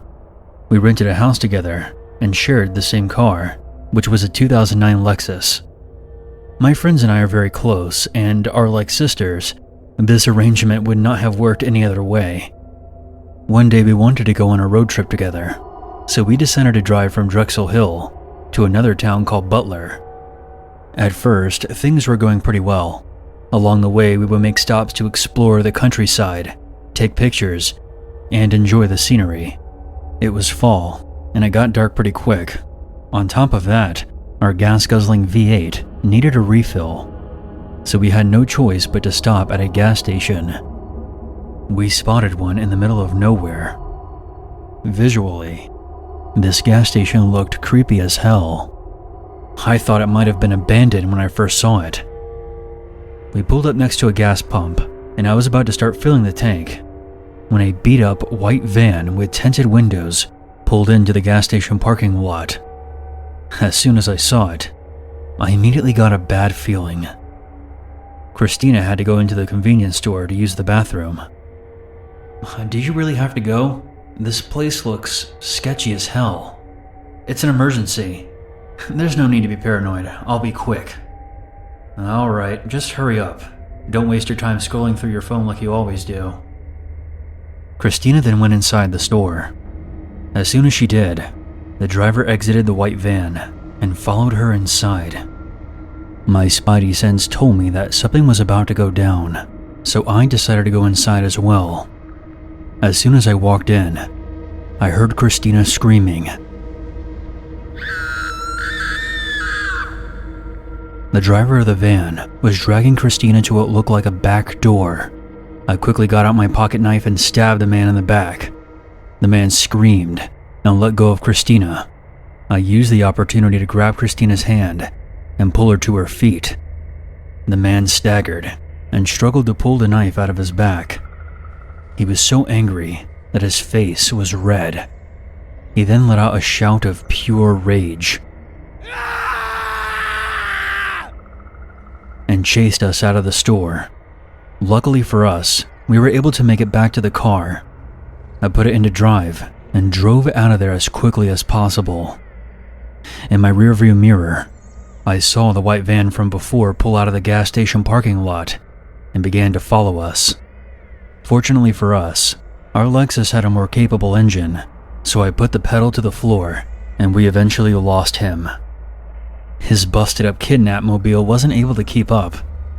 We went to the police station to file a report, but we never heard anything back.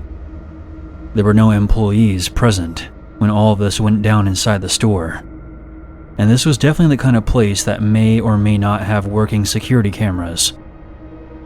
We were all pretty shaken up about this.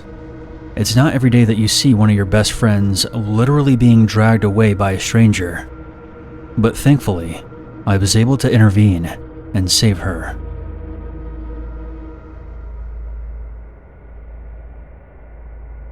This story happened to me when I was only 10 years old. I grew up in a popular suburb of Phoenix, Arizona. We lived in the third house on a street that was just off the neighborhood's main road. My house had an enclosed front porch with a basketball hoop and a bike rack. One day I was home by myself and decided to go to the local park. This was probably around 4 p.m. or so. At this time, our neighborhood wasn't fully developed, so having a lot of traffic wasn't common.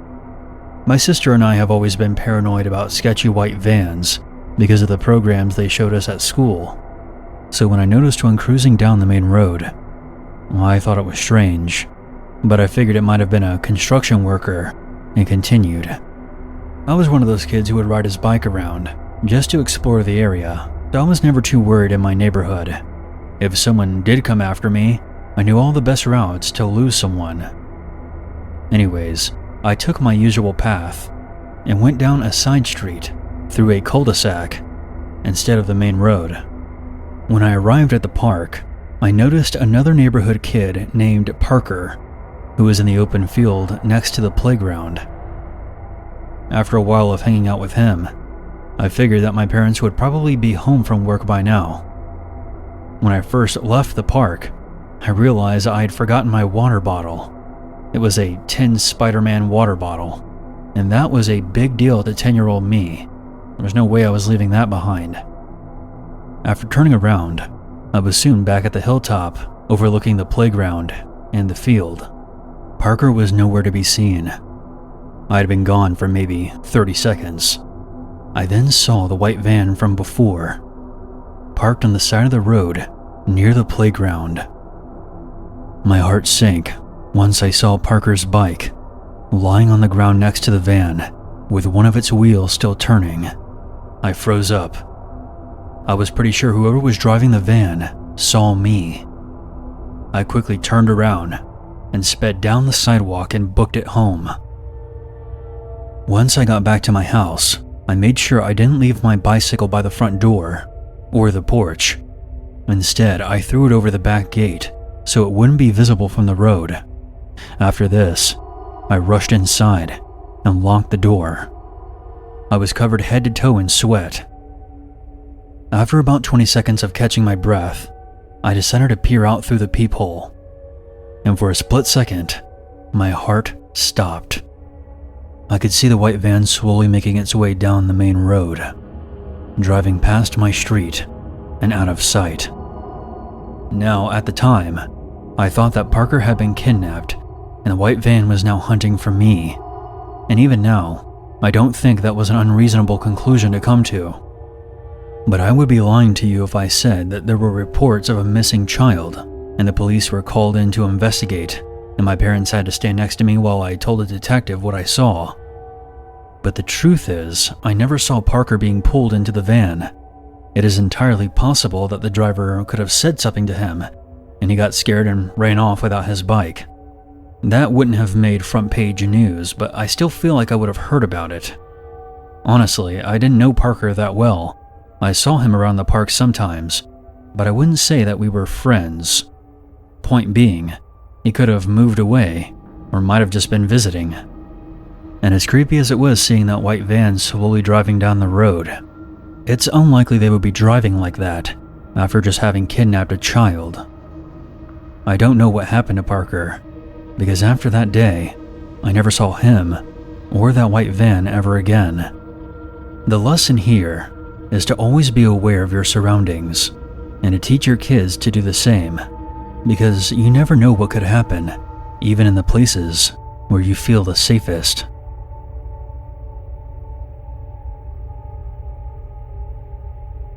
I'm 19 and currently attending university. This encounter happened to me when I was in secondary school, around age 14 or 15. It was an IT lesson, so I was doing the usual, playing games and messing around with instant messenger, until the class was interrupted by 2 police officers.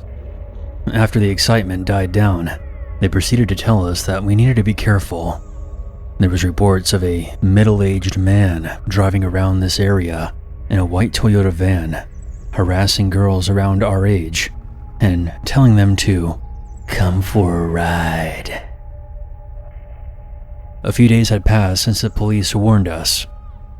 I would usually finish up at around 2:35 p.m., but I decided to stay later that day to catch up on some homework. So I left school around 4 p.m. Of course, when I got to the bus station, it had already left. The bus driver was a real jackass. So I decided to walk home. If only I had known what was going to happen that day, I would have called my mom to come pick me up. I would say the walk home was about 30 minutes. I was about 3/4 of the way home when I reached this long stretch of road that ran through a few fields with a small path alongside for bikes. This road was dark and had no streetlights. Since it was winter, it was already dark by this point. I was about halfway down the road. A few cars had passed me, but no big deal. That's when I saw some headlights approaching me. I didn't take much notice at first, as I assumed it was another passerby. That's when I see a white Toyota van slowly pass me and pull into a driveway that led to a farmhouse. This was about 200 meters in front of me, so I ended up walking past the van. I'm obviously on high alert by now. I hear the door swing open, and I turn around to see this tall, sketchy-looking man stepping out of the van and just stands there, staring at me. At this point, I'm ready to get the hell out of there, and I sprint to either the next farmhouse or the end of the road. But I quickly realized that these two options may be too far out of reach. I turn around again to see the man coming toward me. I bolted it as fast as possible. I was wearing one of those stupid pencil skirts we had to wear. I could hear the man running behind me. He was fast too. The road was veering to the right. As soon as I got around the bend, I was out of sight for a few seconds. I literally threw myself into this large bramble bush and sat there hiding and waiting. A few moments go by, and he's nowhere to be seen. I was sure that he was right behind me, so after about 10 to 15 minutes, I thought it was safe to pull myself out of the bush. I was covered in scratches and scrapes. At the time, I didn't care. My main priority was hiding. I began walking down the road again. I was nearing the streetlights and my neighborhood, so I thought I would be okay. Until I saw the white van pass me again. I sprinted all the way back home, and as I got onto my road, I saw him passing by again, this time in the opposite direction. As soon as I got back, I told my parents, and they called the police and reported it. They didn't find him that night, but he was arrested a few days later, lurking outside our school, attempting to talk to the girl students again. I assume he was convicted, as I've never seen him again. Sometimes I still wonder what was going through his mind that night, and what would have happened if he got a hold of me.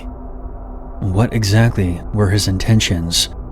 I think I know the answer, but it still makes my skin crawl.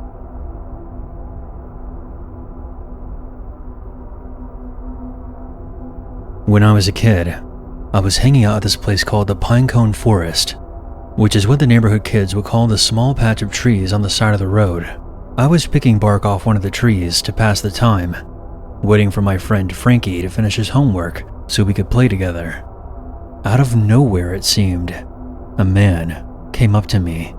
I could smell him before I saw him. He reeked of stale cigarette smoke. I was a bit scared to even look at him. He wasn't very old, but one of his eyes was cloudy, and his teeth and fingernails were stained yellow. My mom taught me to be nice to people, so I faked a smile and said hello. "What you doing?" The smell of his breath was the worst. I'm picking bark off this tree." "You shouldn't do that. That's like picking off a tree's skin. How would you feel if somebody peeled off your skin?" He said this while lightly pinching my arm with his sharp yellow fingernails. "I don't know," I replied and took my arm back. Just then, Frankie's mother called me to the door and told me to come and wait inside. I didn't think anything of the whole thing at the time. Yesterday, when I was visiting my sister's house with my mom, watching my son and nephews play around in the yard, I remembered this encounter and brought it up to my mom.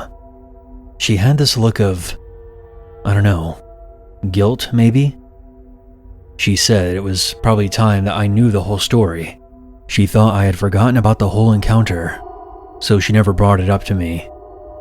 First, you should know that the neighborhood I grew up in is a small, tight-knit community.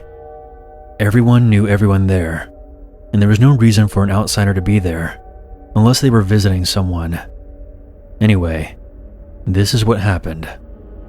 Frankie's mom, Sonia, noticed a white van with no windows parked on the side of the road. She didn't recognize it, but figured that it was someone visiting one of her neighbors. Sonia later told the police that the van had been there all morning and afternoon. She was kind of keeping an eye on it. She said it gave her a bad feeling.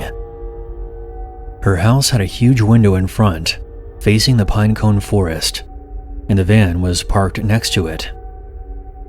She saw me waiting for Frankie and kept a constant eye on the van while holding the phone just in case. She then saw the man exit the back of the van and walk up to me. As soon as she saw him grabbing my arm, she called the cops right away. It was then that she told me to come inside. The cops stopped the man outside the neighborhood. In the back of his van were binoculars, a Polaroid camera, and pictures of me taped all over the walls and ceiling. The photos were of me at school, my grandparents' house, at the bank with my mom. But the story doesn't end there. He had a key to a storage unit on him. Inside the unit, they found a cabinet full of knives. And I'm talking about a lot of knives in all shapes and sizes. There was also a few books on the human anatomy, obstetrical equipment, duct tape, and 10 empty 5-gallon buckets. In the middle of this unit was an old bed that was used to restrain mental patients, so it had wrist and ankle straps. The entire inside of the unit was covered in plastic wrapping. Last my mom heard about him, he was locked away in a high-security mental institution for the criminally insane.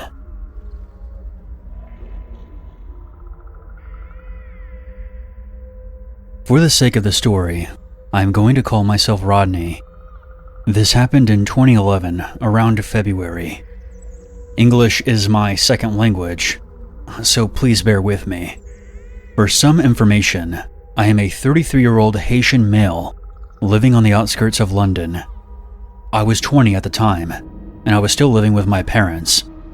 I was dating my first girlfriend, who I will refer to as Nicole. Nicole was 19, and the first 6 months of the relationship went well, and we had a lot of things in common. Nicole was originally from Martinique, which is a small island in the Caribbean. Many of the population there speak French, and so do I. She lived with her older brother and 2 male cousins. I thought I had found the one, but I was sadly mistaken. As our relationship progressed, she became more and more controlling. She would constantly argue with me, and would yell at me if she found out that I had played video games online with my longtime female friends. She even tried to fight one of my female friends because she thought I was cheating on her. My friend got the best of her, of course, and ended up kicking her ass. Eventually, I had enough and broke up with her. But things began to happen about a month after our breakup, when I started dating the girl who would eventually become my wife. I'll refer to her as Jennifer. When Nicole found out that I was dating somebody else, she became furious. She started calling my phone multiple times and sending me threatening emails. Her brother also left me some very alarming voicemails. "You fucking scumbag. You're going to suffer for hurting my little sister's feelings. I know where you live, and I'm coming for you." Jennifer was concerned, but I didn't think anything would happen. But again, I was sadly mistaken. One night, both of my parents were out of town, so Jennifer and I were all alone, having a good time. We then heard someone hitting the front door. It wasn't like somebody was knocking. It was like they were trying to break it down. I told you that I would come for you, didn't I? I'm gonna kill you and that little bitch you're with. You should have never hurt my sister, and now you're going to pay. I recognized the man's voice right away. It was Nicole's older brother. We ran upstairs to my bedroom, and we soon heard the maniac downstairs bust open the front door and began to make his way inside. But we also heard other people running into the house, followed by a commotion. We locked ourselves in the bedroom and called the police. They showed up not even a minute later. It turns out that the other people who ran into the house were our next-door neighbors. They saw what was going on and decided to intervene. The police found a huge kitchen knife in his backpack. Both my ex-girlfriend and her older brother were arrested for attempted manslaughter. Now I know what you might be thinking. Attempted manslaughter? The man planned on murdering both of us. But remember, this is the UK. The justice system here is a complete joke. However, Nicole and her deranged brother were deported back to Martinique. But there's just one problem with this. Martinique is a French territory, so they can easily travel back to France, then sneak back into London from there. Jennifer and I have moved on with our lives and are now married. I just hope that Nicole and her psycho brother don't try to hunt us down again.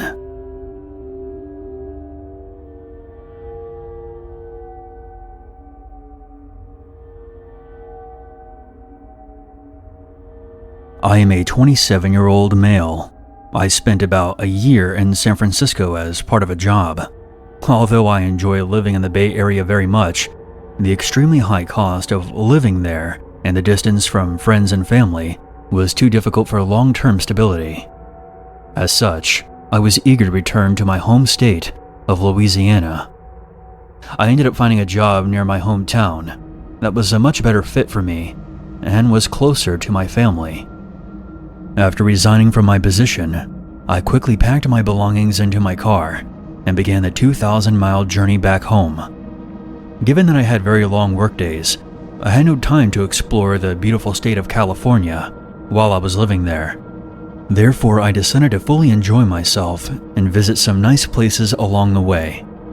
I met up with friends in SoCal and visited the beaches in Los Angeles and San Diego. After a few days, I resumed my journey. I stopped at a rest area in Arizona to refill my gas tank and grab some lunch.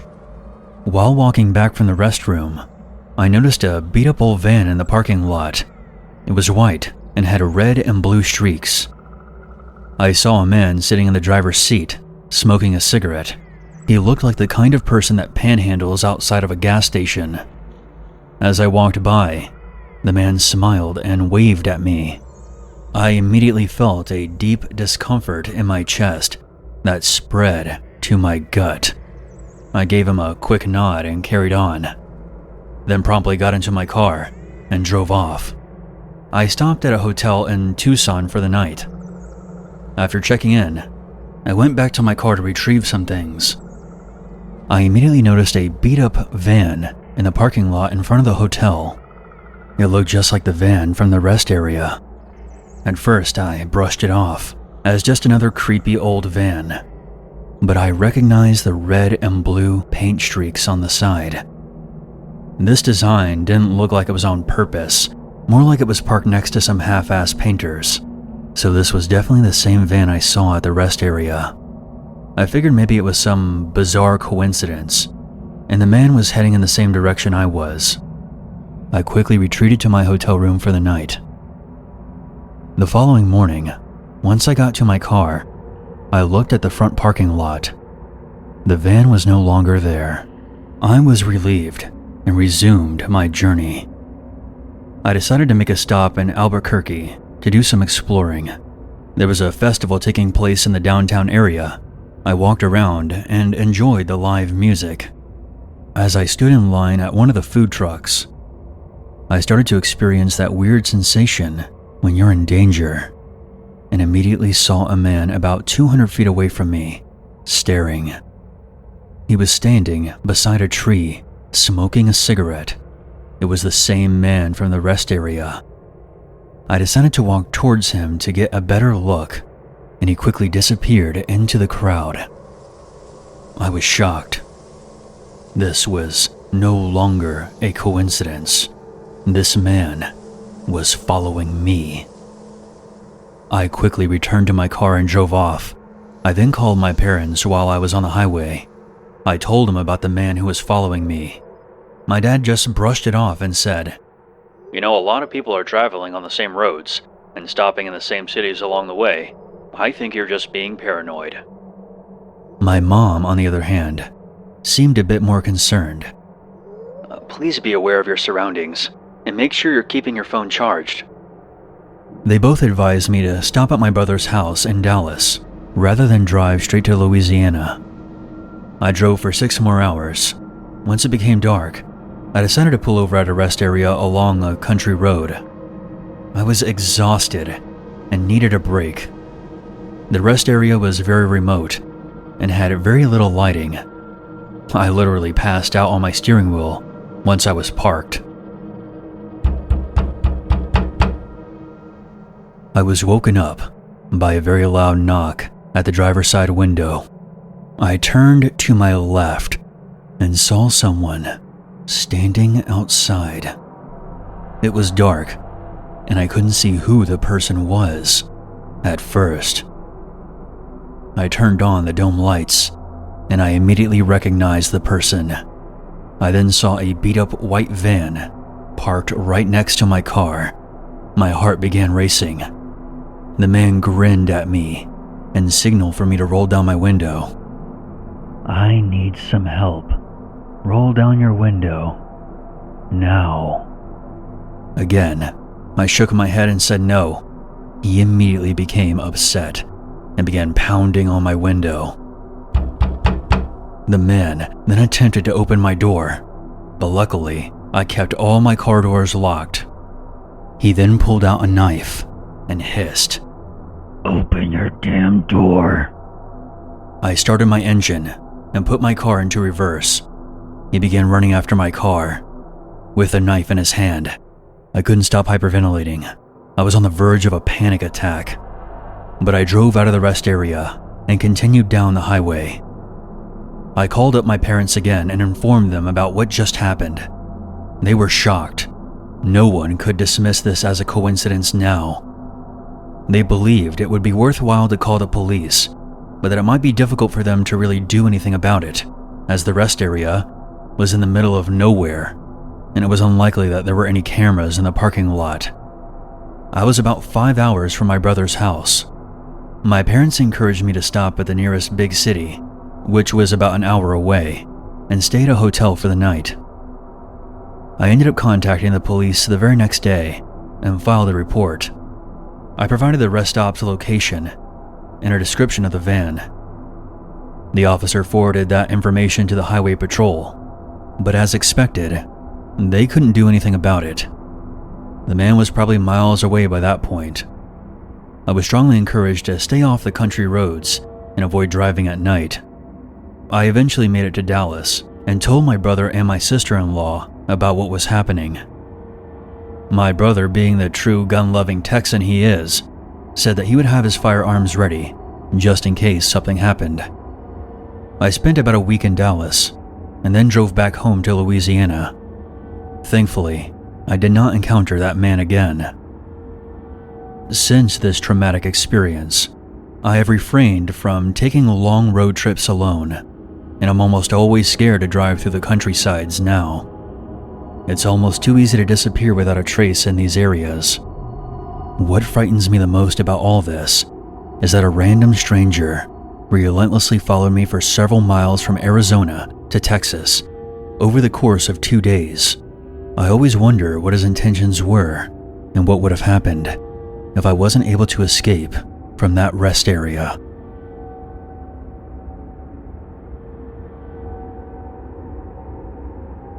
The story happened in the fall of 2009. I used to live in Harrisburg, Pennsylvania. For some information, my name is Vanessa, and I'm a 30-year-old woman, but I was 16 back then. And this was the year that I got my driver's license.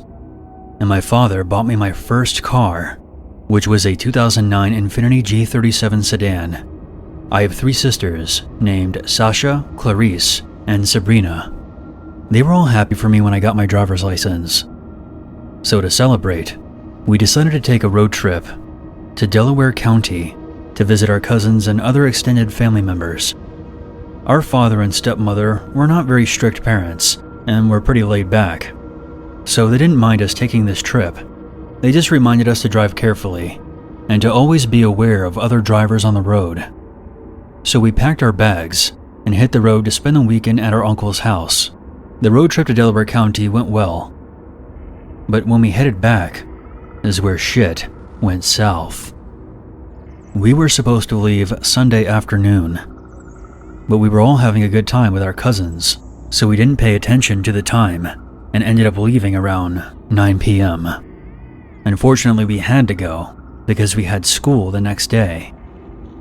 There wasn't a lot of traffic, and we made a stop at a random Target store so we could buy some snacks. Almost no one was in the store except for this strange man who kept staring at us. He was about 6 feet tall, had long, greasy, unkempt hair, and yellow teeth. My sisters and I noticed him and told each other to keep our distance. While we were creeped out by this guy, we didn't think too much of it, but we started to get worried. Whenever we would go down another aisle, he would follow us. He eventually addressed us and said, "Oh, you girls look so gorgeous tonight." Sabrina, who has a big mouth, responded with, Ew, you can fuck off now, pedo. Get a life. You better watch your mouth, little girl. I paid you a compliment, and you have the nerve to run your mouth? This is when I told my sisters that we should leave. We went to the checkout line and paid for our snacks, but when we got outside and walked towards our car, the man emerged from between 2 parked cars and rushed at us with a knife. I'm gonna watch your guts spill out like sausages. We went into full panic mode and began running. We decided not to run to our cars because if we tried to open our car doors, the maniac would definitely catch us. Luckily, the man wasn't very fast and he could not keep up with us. We crossed the street and decided to hide behind some large trees. We managed to outrun him, but he was still looking for us. I'm going to find you, and when I do, I'm going to enjoy separating your heads from your fucking bodies. Fortunately, he did not see us, and we were able to run back to our car.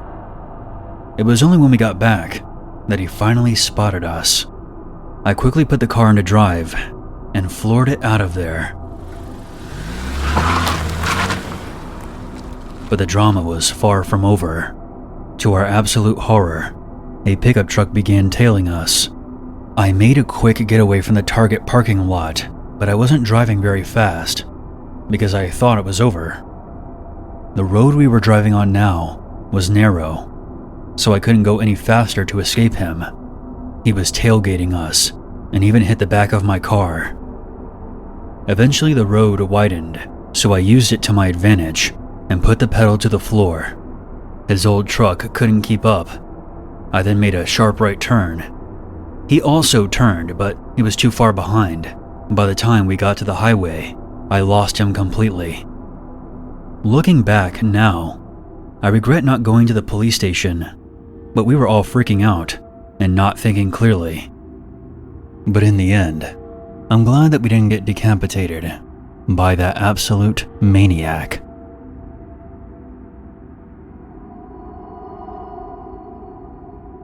I grew up in Oklahoma. This happened when I was about 10 and my brother was 12. We were playing out in our front yard one afternoon when our neighbor called us over. He lived one house away and we hadn't interacted with him before. Maybe just saying hello if we passed by when he happened to be outside. I've always been a really shy kid, so I stayed back while my brother went up and asked what he wanted. He explained that he was planning on going out of town within the next few days, and he wanted us to take care of his pool while he was gone. He said that summers were too hot for kids not to be swimming. My brother agreed, and we were told to come over in 2 days. On top of being shy, I was also very paranoid, and I had this weird feeling about our neighbor. This proposal came out of nowhere. I told my brother, "You can go if you want, but count me out." I guess my mom saw us talking to him and came outside and asked what he wanted. We explained his story. No, you two aren't going over there by yourselves. We don't even know that man." 2 days later, we still see his car in the driveway and lights on inside. Something about him bothered me. I told my parents that he never left for his vacation, so he must have been lying to us for some reason. They just sort of dismissed me and said that he probably just canceled his plans. Over the summer, I kept noticing him mowing the lawn 2 or 3 times a week. He never wore a shirt. He just went up and down his yard for hours. Once again, I would tell my parents how weird I thought he was, but they just kept brushing me off. A few more months went by, and school was back in session by now. I noticed him sitting outside his front porch every day the school bus drove by, and he would just watch us all get off, with this blank, unmoving expression. When someone is staring daggers at you like that, it makes you feel uncomfortable. Eventually, my parents decided to install a pool of our own. We had been asking for one for several years. They had to remove a large portion of our fence to get equipment into our backyard. It was one of those above-ground pools you had to anchor, but the ground here can be very rocky, and it took much longer to dig than expected. With the fence gone, our weird neighbor could now see directly into our backyard. I sometimes saw him watching from one of his windows. By the time the pool was completed, it was warm enough to go swimming. I headed outside in my swimsuit, with my clothes over the top. I immediately saw our neighbor staring at me, and decided to swim with my clothes on instead. Over time, I picked up on something. My neighbor wouldn't watch my brother and his friends, only me. The fence was eventually rebuilt, which I was glad. One day I was happily swimming in our backyard when my dad comes up to me. "Hey son, I need to talk to you for a second." I get out and I sit with him. "Son, I have to say that I'm sorry. Your mom and I get really busy, and sometimes we just forget to listen, and that's not right." "I'm glad you trusted your instincts." It turns out our neighbor was a very bad man. He didn't go into too much detail since I was still young, but on the school bus, some of the kids were talking. Our creepy neighbor had invited another girl from down the street to come swim in his pool. He brought her inside his house and started taking photos of her in her swimsuit, and then let her outside and told her that she needed sunscreen and would apply it for her. You get the idea. The girl's older sister came looking for her. She knew that her sister had gone inside, but he slammed the door in her face, so she ran home to tell her parents. The police were called, and he was arrested. His computer was filled with photos of children from around the area. Pictures of me could have been on it. They also found an alarming amount of CP. What still bothers me to this day is that his wife stayed by his side. Mind you, they had children who were toddlers at the time. He was convicted, but has since been released and is now back with his family. We eventually moved away for a different reason, but I can't imagine ever having to look at that man ever again.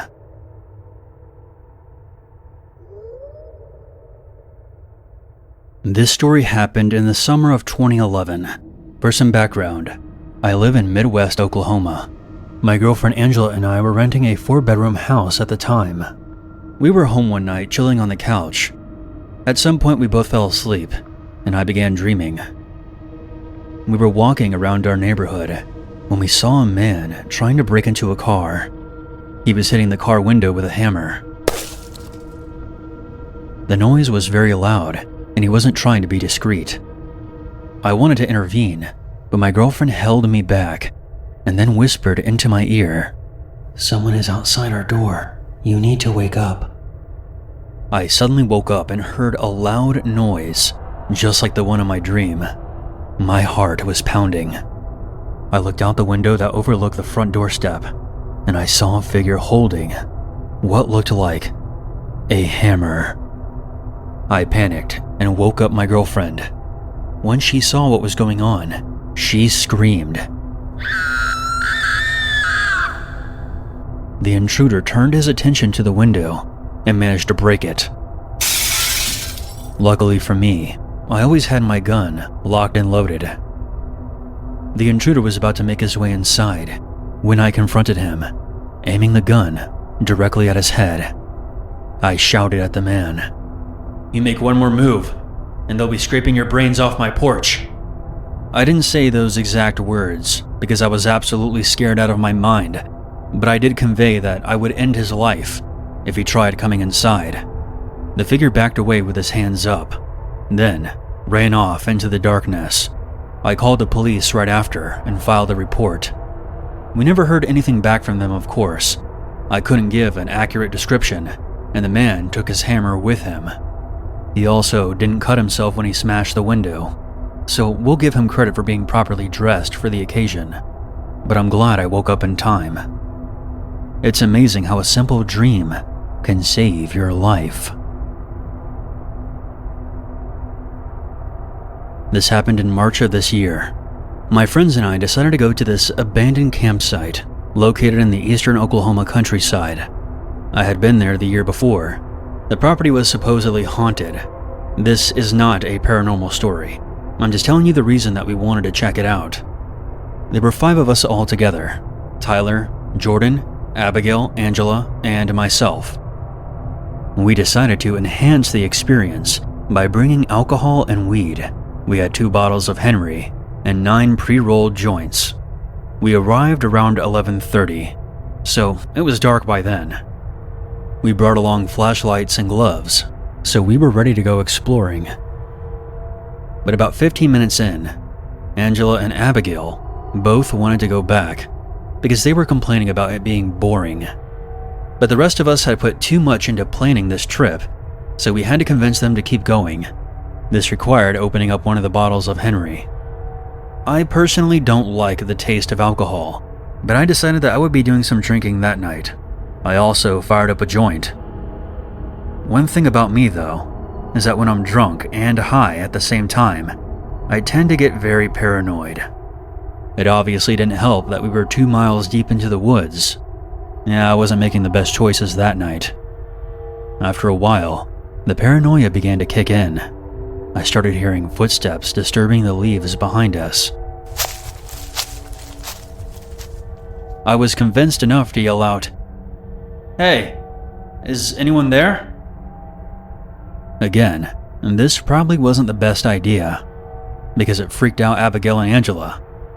Tyler even asked me, "Dude, what are you going on about?" "Look, I know I'm kind of fucked up right now, but I'm hearing someone following us." "It's probably just an animal, dumbass. How stoned are you?" We kept going, but I continued to hear what I thought were footsteps behind us. The thought of it being an animal didn't make me feel any better. I've never seen a black bear in the wild, but I was pretty sure they were native to this area of Oklahoma. We got to the campsite soon after. We sat at a wooden table to rest after walking 5 miles in the dark. It was around 2:50 a.m. at this point, and we decided to start partying. Let's stop here for a moment and take stock of the situation. A bunch of young adults smoking and drinking in the dead of night on a deserted campground in the middle of the vast Oklahoma forest. There were several rumors as to why this place had shut down. Some say that one of the camp counselors lost his mind and murdered several children with a fire axe. Of course, there is no evidence that this actually ever happened. My guess is this place shut down because of financial reasons. It was now just a collection of abandoned cabins and a rec hall with a caved-in roof. We were definitely being loud as hell. When I drink, The alcohol runs right through me, so I have to relieve myself multiple times. I told the gang that I had to piss and went to go find a tree. I decided to walk further away from the group until they were out of sight. I wanted to avoid any pranks they would pull on me while I was doing my business. When I was midstream, I heard a twig snap about 15 feet behind me.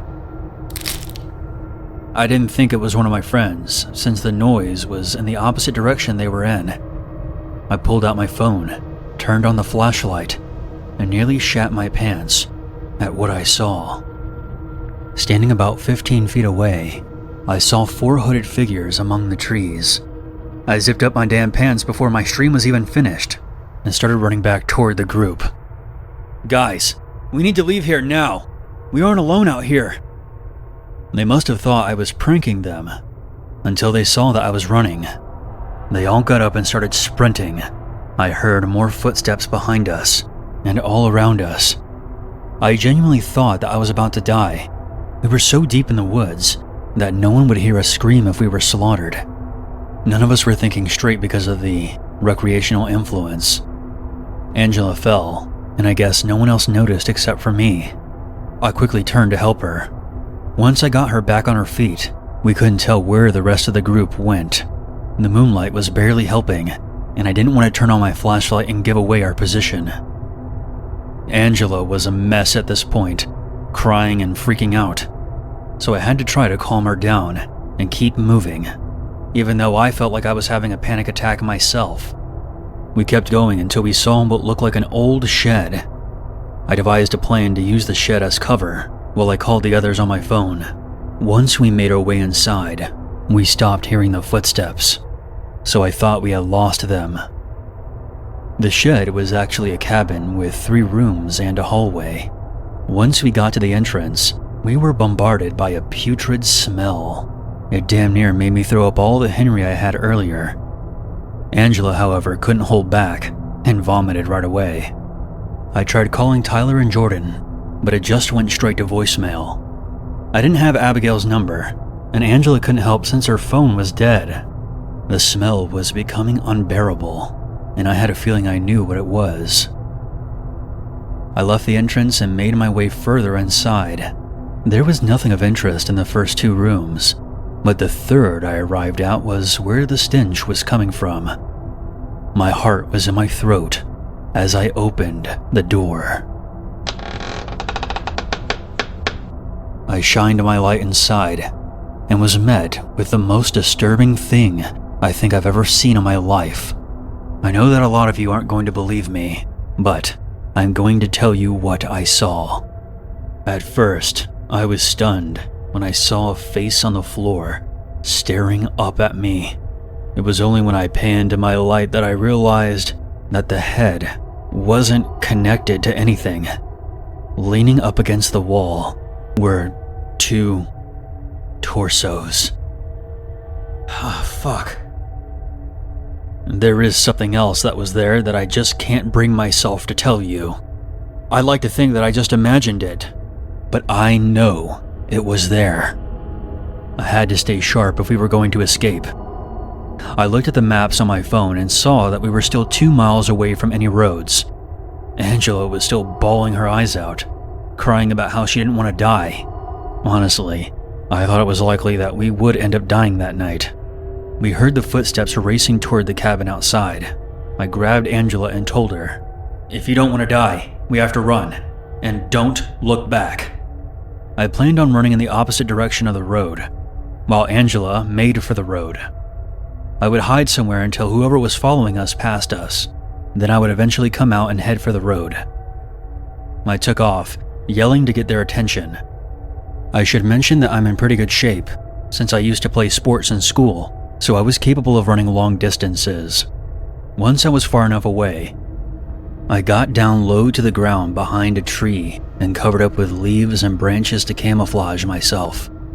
I was already wearing dark clothing, so I felt this was my best chance. My biggest fear came true when I could feel something crawling down my leg. I've had arachnophobia since I was little, and I've been bitten by spiders before. If not for the adrenaline, I definitely would have freaked out. and given away my hiding spot.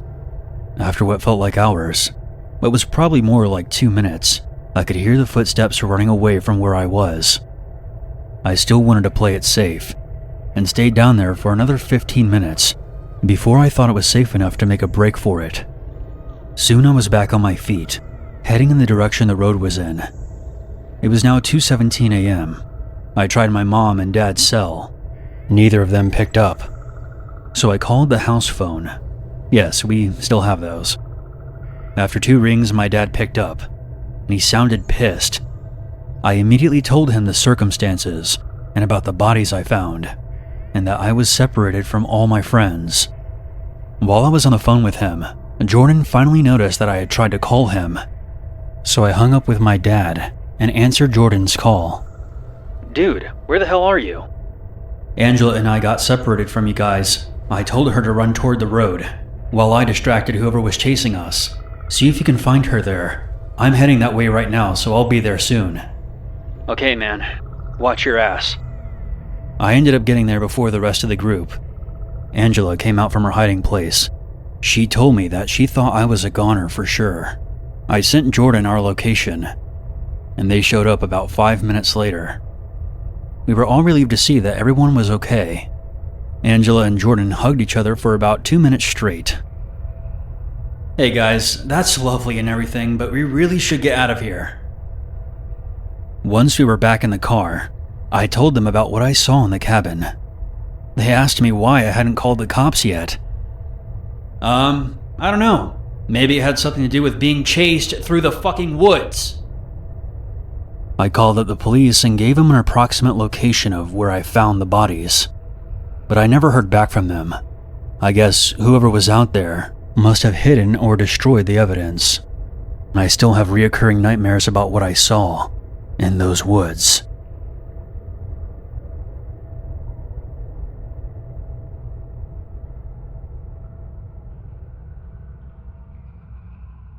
There's always a reason to be afraid.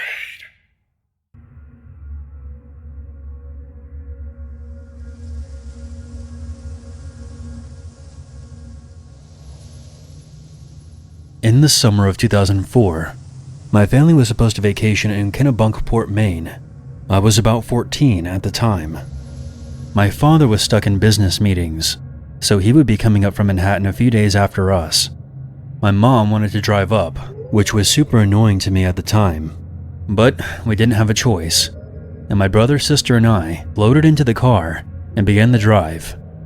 The drive there was uneventful, but there were various delays, and we ended up arriving a lot later than we originally planned. Because of this, the owners of the house we were renting had turned in for the night, and we weren't able to get a hold of them to get the keys. It sounds like horrible planning, but apparently they were very strict about the time frame to come pick up the keys. My mom, unfazed, decided that she wanted lobster, so we went to one of our 2 favorite spots. While we were eating, she called up my dad to see if he could make us reservations at a nearby hotel. While we were enjoying the lobster, a guy came up and started chatting with my mom. I figured it was just a friendly local making conversation. During this, my dad calls my mom, and my mom excuses herself to speak with him. Apparently all the hotels were booked for the night. Go figure. It was the height of vacation season in Kennebunkport. The plan was for us to drive to the next nearest town, just to find somewhere to stay, until we could pick up the keys for our vacation home. Apparently the local had been listening to my mom's conversation and came back over once she got off the phone. There was nothing outwardly strange about him. He was clean-cut, unassuming, and fit in with the clientele. He told my mom that he had a big home with a guest house where we were more than welcome to stay, and his wife wouldn't mind. Immediately my reaction was, F that. No way in the world was I staying at a random guy's house in creepy Maine in the dark. No offense to anyone living in Maine, but the streets get creepy and dark at night. The guy said that he was in finance. My mom was an investment banker, and they chatted enough for my mom to determine that he wasn't totally full of it. I called my dad hysterical, and he said that I was overreacting, and that I needed to get out of the city more often and accept that sometimes people are just nice. So my mom, brother, sister, and I got into our car and followed him back to his house. The guest house was very nice, fully furnished, and had 2 bedrooms, but the beds were located right under the window in each room. It just seemed out of place to me. Fast forward to later that night. We were all getting ready to go to bed. My mom hears a knock on the door, and it's the guy. He said he just wanted to check to make sure that we got settled in, which is a nice thing to do. But 30 minutes later, he comes back to check in again. At this point, my mom said, thanks, we're good. Thanks, we're good. We'll stop off tomorrow morning and drop off the keys. Fast forward again, 30 to 45 minutes later. I couldn't sleep, and apparently nobody else could either. We then heard rustling from outside, which was odd, because the guest house was nowhere near trees or in close proximity to bushes that might cause such a noise. At this point, I see my mom wide awake and looking at the window. Let me add that none of these windows had curtains or any kind of covering. The guy said it was because his wife was in the process of redecorating. When I looked, there was a figure just standing there. I thought I was going to have a heart attack. I don't know how long he had been there for. When the figure walked away, my mom waited for a bit and then told us to get our stuff together. She wasn't messing around. We had my dad on the phone at this point, and he was pretty much flipping out on my mom. She said that she was going to put stuff in the car and to follow her out. I would say this was around 2 a.m. When we got into the car, we pulled around to the front of the main house so my mom could return the key. When we got to the front, all the lights were off. It looked like no one had been home. Everything was black. Also, the 2 cars that had been there were now gone. After seeing this, my mom became pretty unsettled and said we were leaving and proceeded to drive to the gate. The gate at the end of the driveway had been deadbolted and padlocked shut. It wasn't a super strong gate, so my dad said to rev it and to just get out of there. We were in a big SUV. We drove straight back to New York City, not speaking the entire time. We have never returned back to Maine since, and my parents refused to speak about this. But one night my drunk cousin told me something. Apparently he had overheard a conversation they were having about this. He said, "They didn't tell you? The owners of that house were on vacation." I'm assuming that my mom or dad followed up with the local authorities and figured that out, but they never told us. I don't know who that man was or what he was planning on doing, but I'm curious to know if there were any known serial killers or murderers who lived in or were traveling through that area at the time. I eventually spoke to my parents about what happened that night. They didn't have a ton of details for me, and frankly didn't want to talk about it. My mom first apologized to me because she knows it was a shitty situation and still thinks she's a horrible mother. She's not, by the way. She's awesome. I asked her what made her suspect something was wrong, or what made her put her guard up. Essentially, she said that it was dark, and the longer the night went on for, the more it sunk in that it wasn't a great idea for us to be staying here, and she should have never agreed to it. However, the tipping point was when the guy came by the second time. His demeanor had done a 180. She felt there was something off about him. She described it as somewhat of an edge in both his attitude and tone of voice. He seemed to be anxious and annoyed, but was trying to come across as a concerned host. He also kept looking back to the main house during the conversation and wasn't really paying attention to her when she said that everything was fine. All of those signs put together made her realize that something wasn't quite right here. It was like there was something hidden beneath his exterior that was coming out, and when she caught a glimpse of it, she didn't like it. When my mom pulled up to the house, At first, she was just happy we found a place to settle in for the night after a long drive, so she wasn't paying attention to everything as she should have been. But when we left the place, she was a bit more aware. The first thing she noticed was that the main house was undergoing renovations, which might explain why it was unoccupied. The exterior looked kind of incomplete, and that didn't jive with what our host had told her initially. Neither she nor my father called the cops. She said in hindsight they probably should have, but she was primarily concerned with getting out of there, especially after breaking through the entry gate with the SUV. It wasn't until some time passed that she realized that she probably should have alerted the authorities. I don't remember this next point, but apparently the house was a lot further away than she was led to believe. This makes me think that it was not in the main part of town. I'm not great with geography, and my mom doesn't remember exactly where it was.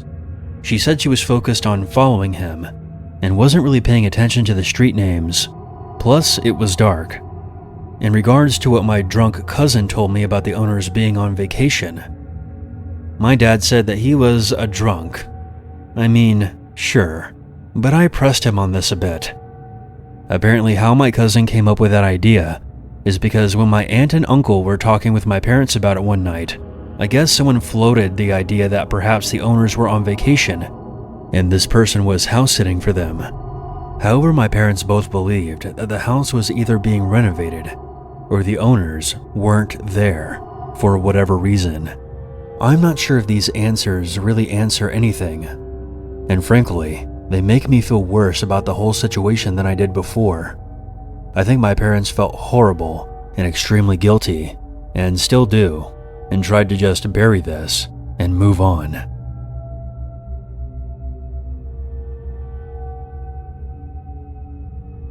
This story happened in the spring of 2019. My name is Jason. I'm 28 now, but I was 24 at the time. One of the things I love doing is traveling the world. Every year I travel for about 6 to 8 months, going from country to country. Apart from dealing with flight cancellations, bad weather, and the occasional delay, I always end up having a good time. And I've never been in any serious situations. I generally keep to myself and out of trouble. But in April of 2019, I witnessed something truly horrifying. I have a decent amount of Haitian friends. They invited me on a trip to Haiti. Normally, Haiti is not a place that I would go to by myself, as it's a very unstable country. But since 3 of my friends, who are referred to as Jamal, Gabriel, and Charles, would also be there, I accepted the invitation. We visited a smaller town called Jacmel, which is a countryside settlement with beautiful beaches. But things took a turn for the worse when we crossed the border into the Dominican Republic to head to Santo Domingo. We stayed in an Airbnb and rented a car on the outskirts of the city. The first few days went well. We drove around and explored the area. But on the 3rd night, we returned to our rental at around 2 a.m. and saw a suspicious black SUV in the distance. Gabriel, who was sitting in the front seat, said, "Hey, slow down. This looks sketchy as fuck." I did as he asked, slowed down and eventually stopping, ensuring that all the doors were locked. We saw a person get out of the SUV. It was a light-skinned woman with braids. I admit she was very attractive, but something about her was off. I've read somewhere that sometimes criminals will send their girlfriends in first as a decoy to scope out a target and then report back to them. She tried to open our Airbnb gate and looked around to ensure nobody was watching. She then tried to open the gate to the house next door. When she failed, she returned to her SUV and drove away. We waited a while longer to make sure the SUV didn't circle back before returning to the Airbnb, making sure to lock the gate behind us. We were all pretty tired by then, and soon we fell asleep.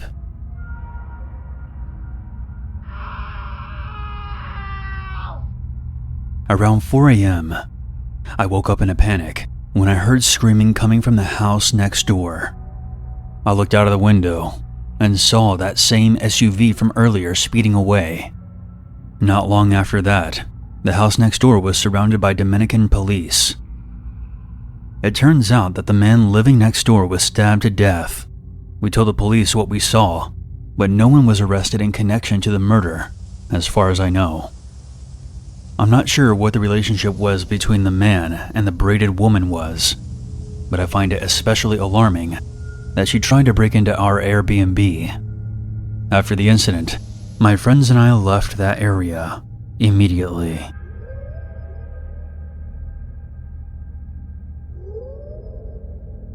This story happened in Lamar, Alabama, around 2009. For context, I am a female, and I was 16 years old when this happened. I have two brothers, who I will call Spencer and Leo. Spencer was 17, and Leo was 18. At the time, our parents' marriage was steadily declining. They got along most of the time, but whenever they would have arguments, it would always get ugly. Their fights would always end up with them shouting at each other, then giving each other the silent treatment. The atmosphere in the house was always tense, and it sometimes became unbearable. It was the night of November 5th, 2009. My mom started calling out my dad about something he had done wrong in the house. My dad didn't appreciate that, and it didn't take long to escalate into an explosive argument. Afterward, they did their usual silent treatment. At around 8 p.m., my brothers and I had enough of their shit, and we told them that we were heading out, so we all piled into the car for a night drive. Spencer was driving that night. We just wandered around and eventually came across an old abandoned house in a very dark, secluded area. "We should go check things out inside," Spencer said. "Oh yeah, that sounds fun," replied Leo.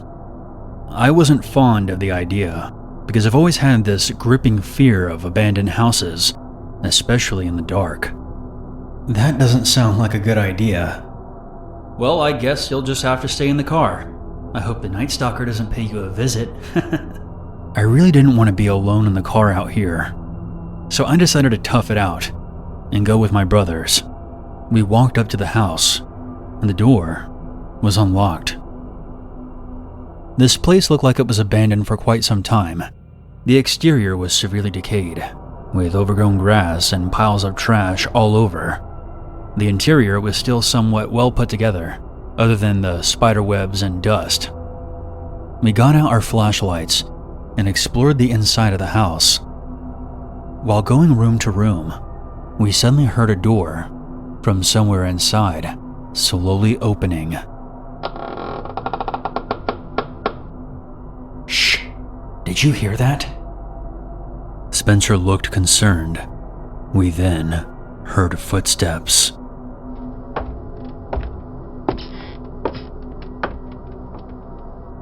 My heart was pounding, and I put my hand on my mouth to prevent myself from screaming. Luckily, whoever it was walked past the room we were in. I carefully locked the door. We then heard an angry voice say, "You fucked up big time by coming here. When I find you, I'm going to do whatever I want to you, and no one is going to hear you scream." I felt a chill crawl up my back. We had broken into the home of an absolute maniac. The man walked back down the hallway and began striking the door of the room.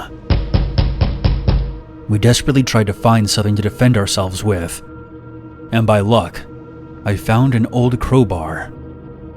Suddenly the door burst open, and a figure lunged towards us while screaming.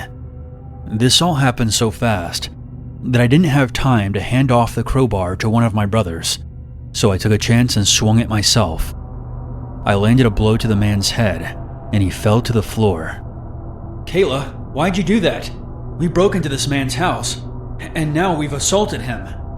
I didn't know what else to do. Is he dead?" Spencer checked the man's neck for a pulse. "Thank God. He's still breathing. Okay, we need to get out of here now." We quickly left the house and piled back into the car. As we were backing away, we saw the man running towards us with the crowbar in his hands. Spencer got us out of there as quickly as he could. We were all pretty shaken up, but decided not to call the police because we were the ones who were trespassing. We also didn't tell our parents about it. They barely got along as it was, so they were dealing with enough stress already. 2 years later, they eventually got a divorce. We never went exploring in abandoned houses ever again. And for those who do want to explore abandoned places, you should probably make sure that they are actually abandoned.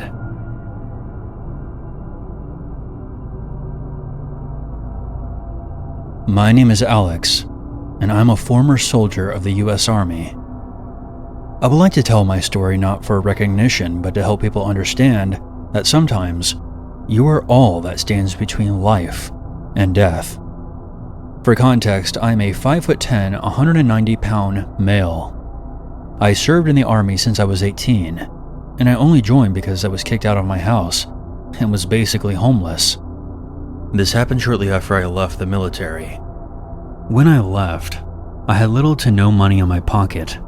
Like most vets, I was screwed out of much of my disability by the VA in compensation for the expenses that soldiers have while being underpaid. I had to find a place to live after I went back home to Florida. To make a long story short, my family scattered all over the state after my mom's death. My sister was now married with kids by this time. My dad was somewhere on the beach getting drunk with his retirement money, and nobody to this day knows where my brother is. But that's a story for another time. I didn't know where to start. All I knew is that I couldn't go back to being homeless again.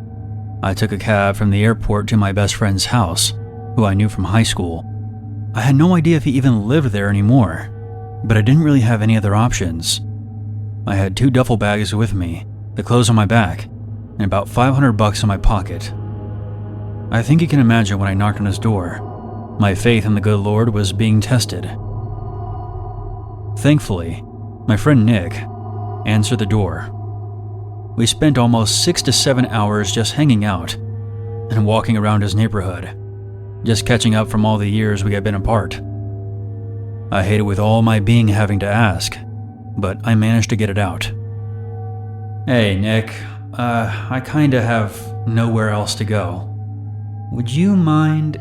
He cut me off and said, "After the first hour you sat on my couch, I accepted the responsibility of giving you a place to sleep. You didn't need to ask. I just knew." I nearly teared up. I stayed with Nick for the next 2 days. He then brought me to a property that he inherited from his grandmother that passed away. It was a single-story house that was only half completed. I'll describe the setting as best I can. It was an upper-middle-class neighborhood surrounding a large lake. The house was a ranch-style home made of brick that was undergoing remodeling. However, the master bedroom, the bathroom, kitchen, and living room were all finished. The 2 guest bedrooms, the attic, garage, and foyer were all bare bones. We spent about 6 hours cleaning up the place, and I helped finish some ongoing projects. After I got settled, we both had the same idea. I would work on the house while looking for a job. It was simple enough, and I was honestly looking forward to it. I was left with food, a list of projects by priority, a key to the shed, which had all the tools, a credit card monitored by Nick for project expenses, and a nice mountain bike that used to belong to Nick's old man, so I had a way to travel around town. I was introduced to the neighbors on both sides of me, who had families of their own and were extremely friendly. On some occasions, the wife of one of the neighbors would bring me leftovers. Her brother was apparently in the Marines, and she knew exactly what I was going through, so she did what she could for me, which is one of the kindest things I've ever experienced in my life. After 3 weeks of job interviews and housing projects, other than a grueling battle with the VA for my disability benefits, things were looking up for me. My neighbor to the right of me, who I will call Travis, greeted me while I was working on the foyer. He told me that he and his wife would be leaving for about a week, because a branch of their company was being shut down. He would only be about 4 hours away. He said that their daughter, who I will call Sarah, would be coming in and out of his house because she was working. He just wanted me to keep an eye out on her and his place, since she had been caught having parties on more than one occasion. I shook his hand and told him not to worry, and he left the very next day. 4 days went by, and everything was fine. Nick had moved one of his old TVs into my place, so I was catching up on all the movies I had missed. That's when my phone went off.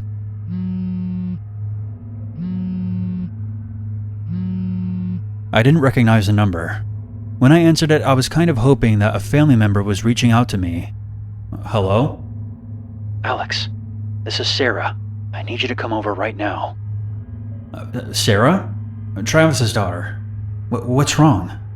Someone has been walking around outside of my house for the last 30 minutes, and they just tried to use the back door to get in. Oh, are they in the house? No, but I think they're searching for some way inside. I called the police, but I don't know how long it'll be until they get here. Okay, I understand. Listen to me carefully. Lock yourself in a bathroom. I'm on my way right now. I hung up and ran to the kitchen window and peeked out through the blinds. Sure enough, I caught the sight of a tall, dark figure walking to the back side of Sarah's house.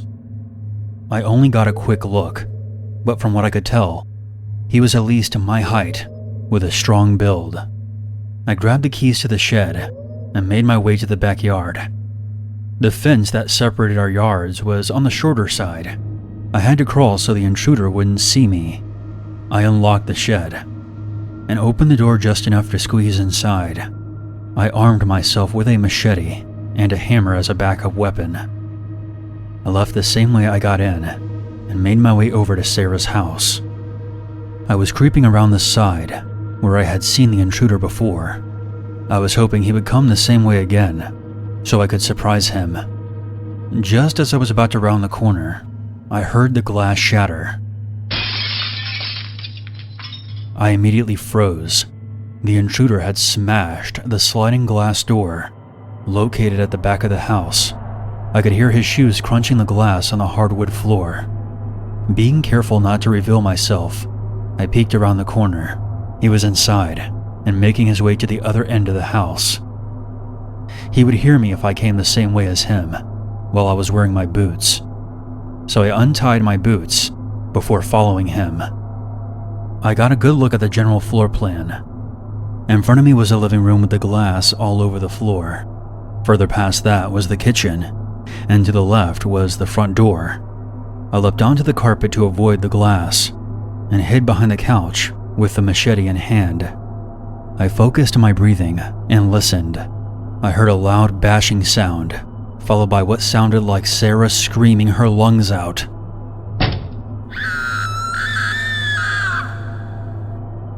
There's no time to waste, I thought to myself, and sprinted upstairs to the master bedroom. The intruder had made it through the bedroom door and was now trying to get to Sarah in the bathroom. I had the element of surprise. I remembered everything that I was taught and training, and in a split second, I pulled out the hammer and threw it as hard as I could at the intruder. As soon as it made contact, he let out a yelp of pain and stumbled backward. I must have looked like an absolute lunatic to this guy when I entered. I had the machete raised above my head, and I was about to massacre this guy Jason Voorhees style all over this bedroom. Everything stopped once I saw who the intruder was. He was just a kid. He couldn't have been no older than 16. He was a Hispanic male with a ridiculous haircut and mustache. He had a horrified look on his face. I could see the tears welling up in his eyes. I paused for a moment, and his face went from the brink of crying to a furious scowl. He picked up the hammer and charged at me. He swung and missed. I retaliated by cutting across the intruder's face and was about to impale him through the skull. I then heard shouting from downstairs. This is the police. Come out now with your hands up, or you will be shot. He's in here. He needs medical attention, I yelled. In a nutshell, I was put in cuffs until things were squared away. Sarah was let out of the bathroom, and Travis was called right away. It turns out, the intruder was the best friend of another guy who Sarah had dated some time ago. Apparently, Sarah recently tested positive for being pregnant. When her ex-boyfriend discovered this, he became furious. So his dumbass best friend got involved. Nothing like throwing her life away over someone else's relationship. The boy was rushed to the ER for the straight-edge kiss I gave him. His face was sliced open from the bottom corner of his chin to the top of his head. Sarah apparently got a hold of me because Travis left my number on the fridge. She was told to call me just in case something like this happened. I can't say I feel bad for the kid though. He earned that giant scar on his face when he decided to rush at me with a hammer. Not exactly the start I wanted to have within the first month of living there. It's been about 3 months. I'm now working for Florida's Department of Agriculture. I still live in the same house, which is only 1 bedroom away from being completed. To everyone listening, never just be a bystander. Someone's life or death can be determined by your actions.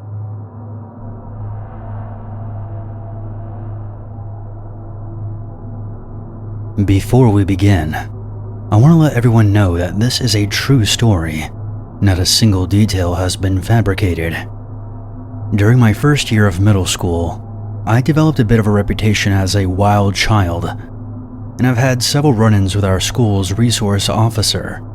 One day when I was at home watching TV in the living room with my sister, someone rang the doorbell.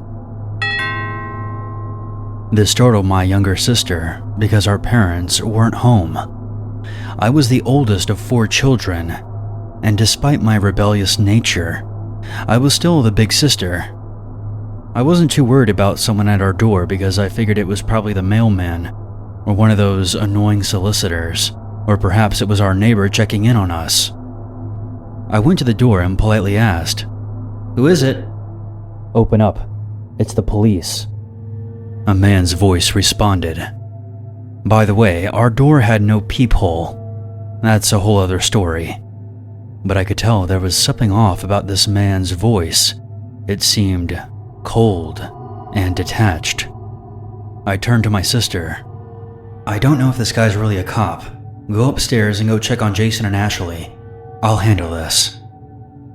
She darted up the stairs. The guy on the other side of the door began asking for somebody by name, claiming that they lived there. "I think you got the wrong place. No one by that name lives here." "Well, I have a warrant that says otherwise. Are you lying to me, young lady?" "No, the guy that you're looking for doesn't live here." "Then who just ran up the stairs?" This immediately creeped me out. There was a long window by the front door. It had one of those thick frost layerings. It wasn't easy to tell who was inside if you were on the outside looking through it. But it didn't look like he was standing in front of the window. So when did he take a look? He would have had to focus real hard to see my sister, because there were no lights on.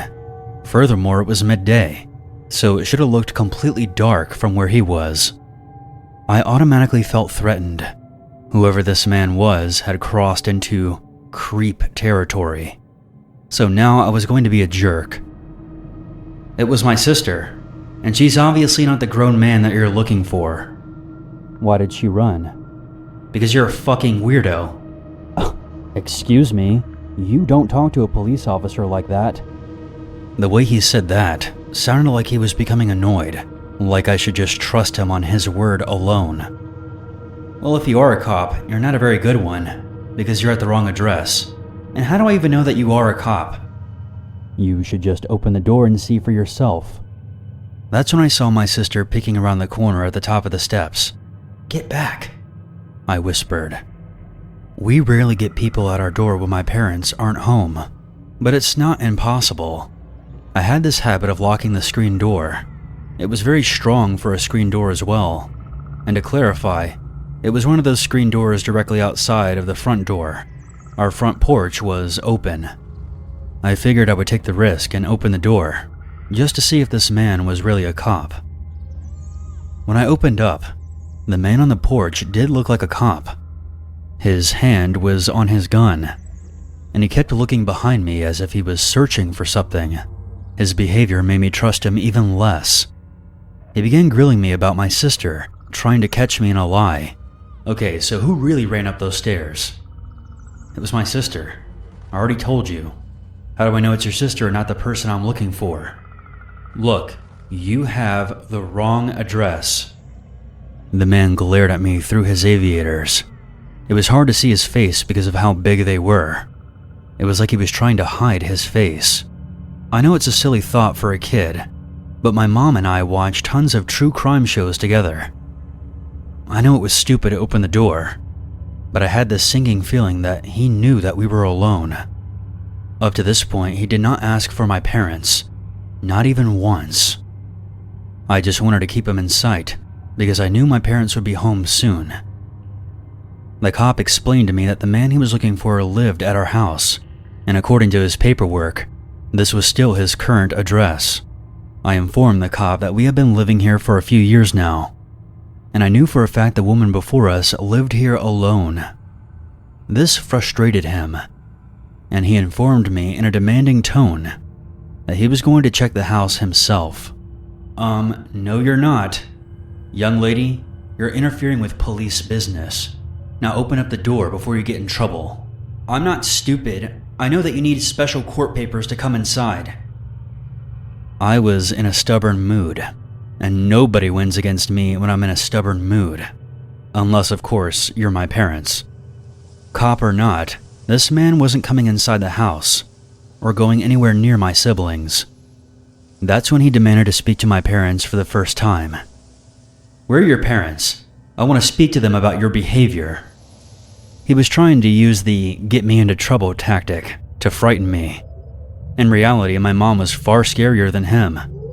He would have been afraid of my mom because she's the type to kick someone's ass and then ask questions later. But she doesn't play around when it comes to her kids. She wouldn't assault or threaten a police officer, but he would have been in for it because my mom would have unleashed a verbal onslaught. Full-blown Karen mode. Level 10. My parents aren't here right now.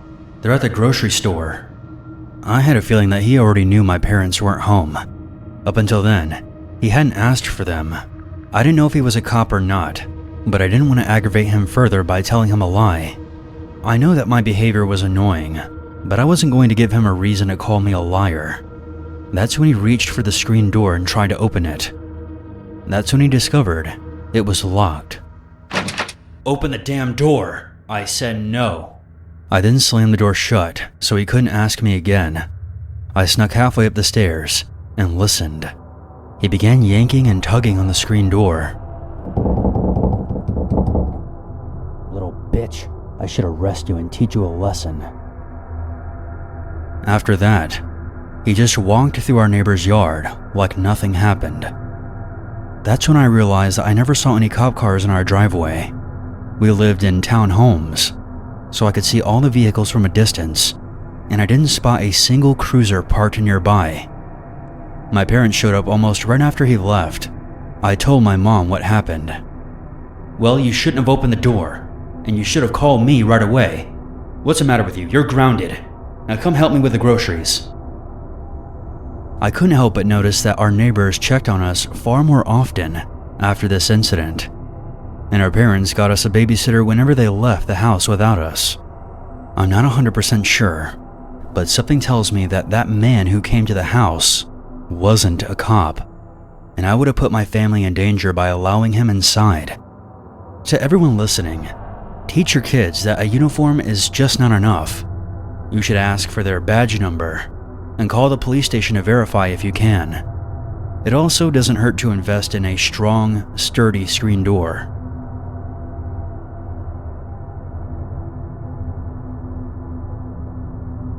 Earlier this year, I hiked through the Appalachian Trail, going northbound. It was an unbelievable experience I'll never forget. I've met so many great people along the way, and I've had many unforgettable experiences, including the one that you're about to hear.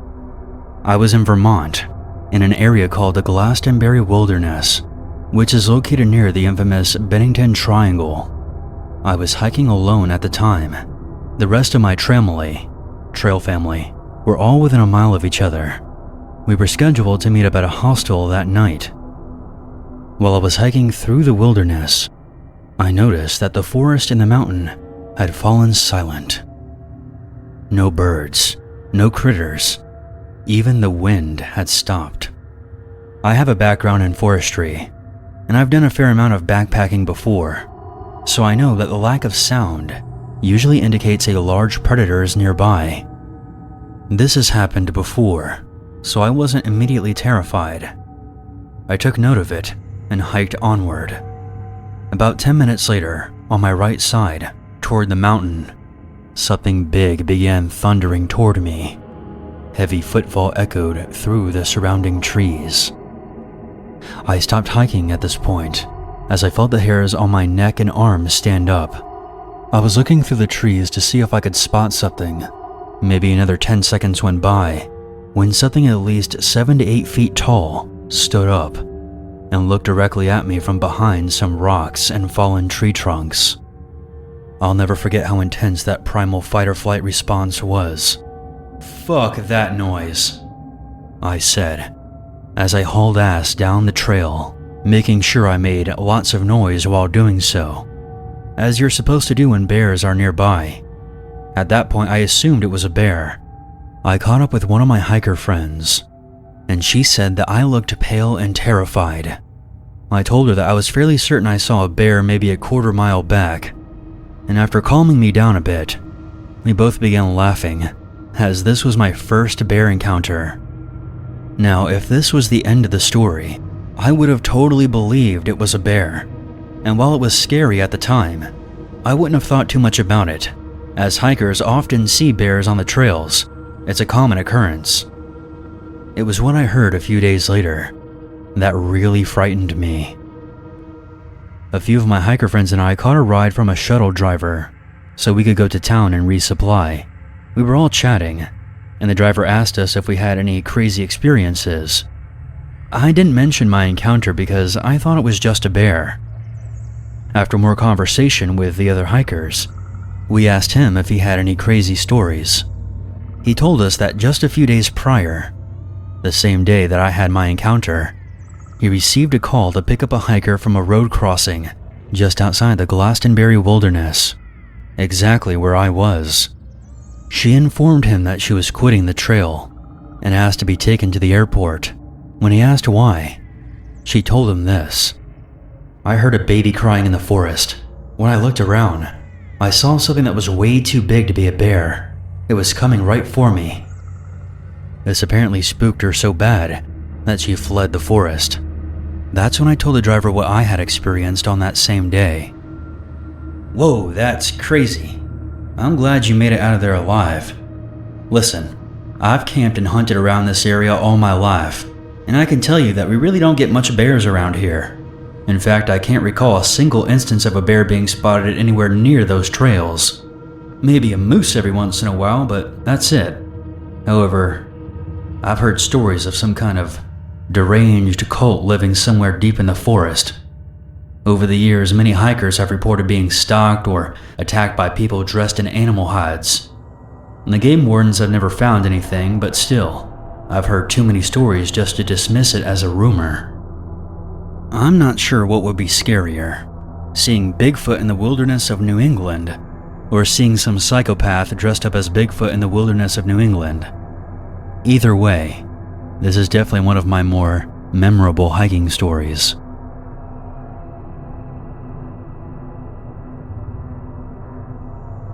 Being home alone isn't scary at all by itself, but it'll quickly turn into a nightmare if you suddenly realize that you're not alone. This story happened in early December of 2008. For context, I live in Calgary, Alberta. My name is Jack, and I was 15 years old when this happened. I have an older brother, who I'll refer to as Angelo. He was 22 at the time. My brother was staying the night at his girlfriend's house, meaning that I was home alone for the entire night. My parents were attending a wedding about 30 minutes away. They were too drunk to drive back home, so they called me to let me know that they would be staying the night at a hotel. Now, like most introverted teens, I was thrilled to have the place all to myself. However, we lived in a rather big house, and it always gave me the creeps at night, especially when I was alone. I would usually deal with it by locking myself in my bedroom and never coming out. My initial excitement quickly faded away and was replaced by a general sense of unease. I began to feel like I wasn't alone. After a while, I could no longer chalk it up to the usual paranoia. It genuinely felt like I was being watched. I tried distracting myself by playing video games, but the feeling did not go away. Eventually, I had to use the restroom. The upstairs bathroom in the hallway that I usually use was temporarily blocked by furniture while my parents' bathroom was being remodeled, leaving me no choice but to use the bathroom downstairs. So I made my way past the clutter and down the stairs. After relieving myself, I walked out. I then noticed something that made me freeze in place. In the darkness of my father's downstairs office, I noticed a dark figure staring back at me. They were standing as still as a statue, as if they were hoping that I couldn't see them. "Angelo? Is that you?" I asked.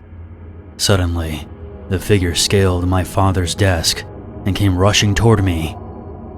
My adrenaline went through the roof. I ran upstairs to my parents' bedroom and locked myself in there. The intruder began pounding on the door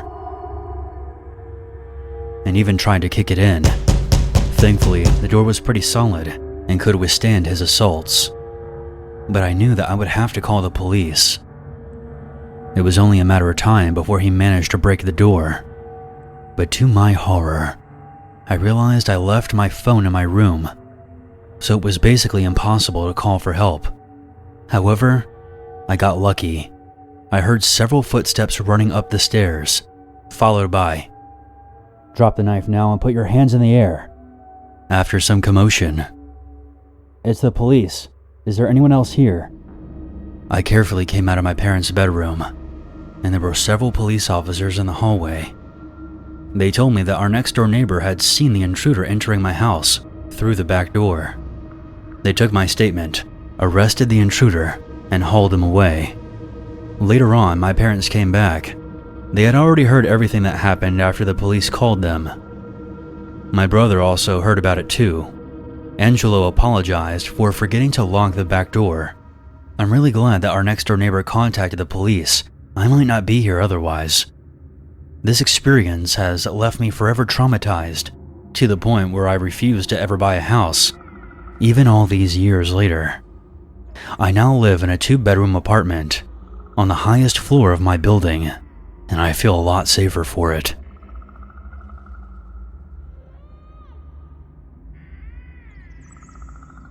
This happened when I was in college.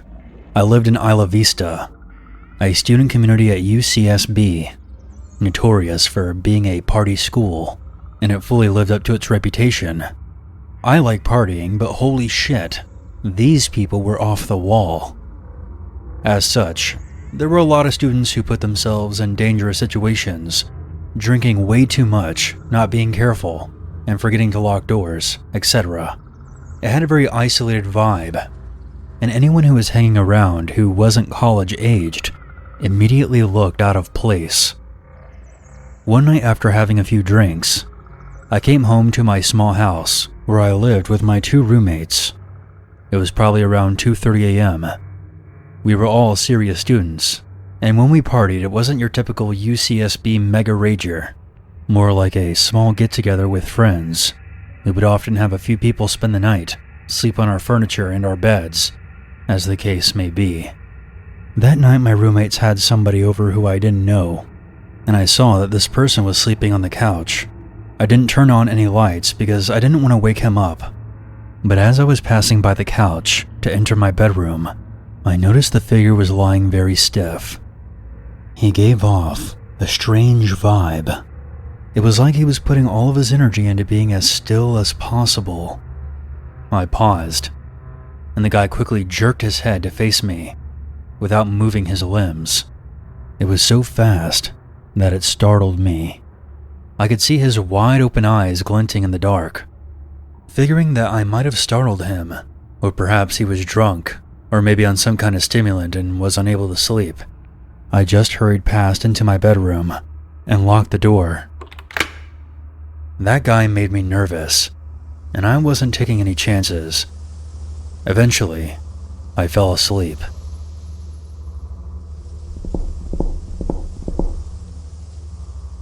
At 4:30 a.m., I woke up. There was a strange sound at the door, almost like somebody was drumming their fingers against the wood. I lay still and listened.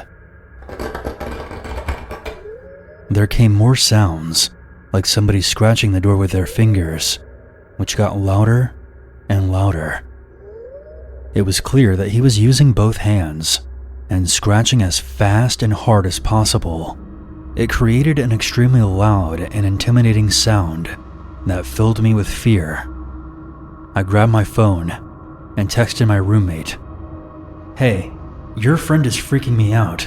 Is he doped up or something? Can you please go out and talk to him? He's banging and scratching at my door."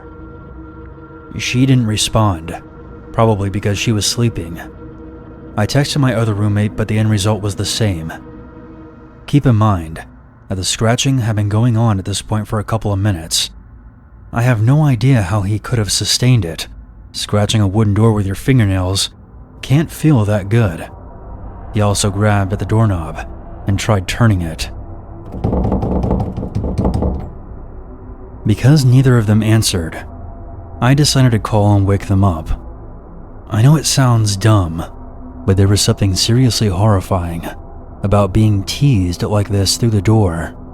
I knew that he was trying to scare me, and I felt like a little kid, but I could tell this guy was fucked up or something, and perhaps the police needed to be called.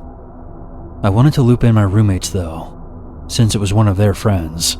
The scratching stopped abruptly, and I called my roommate, who answered in a tired voice. Hello? Hey, your friend is messed up. Can you please deal with it? He's scaring the crap out of me, and he's scratching at my bedroom door. She didn't say anything for several seconds, and when she spoke, she didn't sound tired at all. What friend? The fucking guy who was sleeping on the couch. We didn't have any guys over tonight. Call the police, now. My adrenaline went through the roof. Before hanging up, I told her to lock her bedroom door as quickly as possible. I realized that I hadn't heard the scratching in a while, and I had no clue where the guy was. Suddenly, I heard a loud banging at the other end of the house, where my roommates, Lauren and Monica, shared a bedroom. The bangs were followed by the sound of screaming. I quickly dialed 911 as this maniac proceeded to bang against my roommate's bedroom door. Thankfully, they had locked it in time. The heaviness of the blows left no doubt that he was trying to break the door down. I told the operator the situation, and they dispatched 2 squad cars. The police in Isla Vista are generally used to peeling drunks off the sidewalk and breaking up brawling frat bros, but this was serious, and I think the dispatcher knew how terrified I was from my tone. She stayed on the line with me. At one point, the banging stopped, and everything was silent for a while, when suddenly I looked down and saw that the intruder had slipped his fingers through the 1-inch gap between the bottom of my door and the floor, and he was just kind of wiggling them around and making this weird growling sound. I screamed and backed away, which I instantly regretted. In hindsight, it would have been so awesome if I just stomped the shit out of his fingers and heard him howling in pain. When the cops showed up, I heard him running and the sound of our sliding glass door opening and closing. He was gone, and the cops never caught him. My bedroom door was covered in these huge gouges that he had made by using a pair of scissors, which he discarded on the ground before he left. What terrifies me the most about this was that I walked right past him. I looked him right in the face. I realize now that he was not trying to sleep. He probably heard me open the door and freaked out because he hadn't realized that somebody else was living there.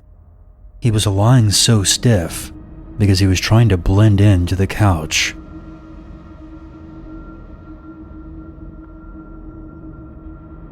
In the fall of 2010, I decided to go back to college. I was a single mom of 3 boys, but they were all in school by now, and me going back was finally possible. The school I went to is a regional campus to a very large university, and located in a neighborhood that is known for crime, meth, heroin, prostitution, etc. But it was only a 20-minute drive from my house, and I didn't feel unsafe about going there. My first day there was intimidating. I didn't know anyone, and I was a lot older than most of the other students. I was 28 at the time. I sat down at a table in the back of the room, and a few minutes later, a woman who was around my age sat down next to me. She was very skinny, smelled like cigarettes. She had greasy hair and sunken eyes, but when she started to talk to me, she seemed normal enough. She started off the conversation by telling me that she sat close to me because I was wearing the prettiest blouse in the room.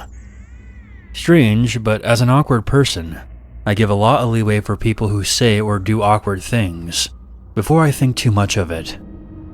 She didn't have a backpack, any books, a pen or notebook, nothing. She said that her financial aid hadn't come through yet, but she didn't want to fall too far behind in class, and asked if I would share my book. I agreed, and gave her a pen and paper as well. After the first class, she asked if I wouldn't mind going with her to the library, so she could scan a few pages from my book to take home. I agreed, and we began to head to the library. She stops and looks at her phone, and says her son just texted her and needs her to come home to do something. She then asks if I could come with her. I tell her that I have another class, and I couldn't go with her. I asked if she still wanted to go to the library first, and she said no, and that she had to get back to her son, but really couldn't go alone for some reason. I was confused, but I kept telling her that I couldn't go with her, and then she starts crying. At this point, we were in a common area outside, with the parking lot on one side and the library on the other.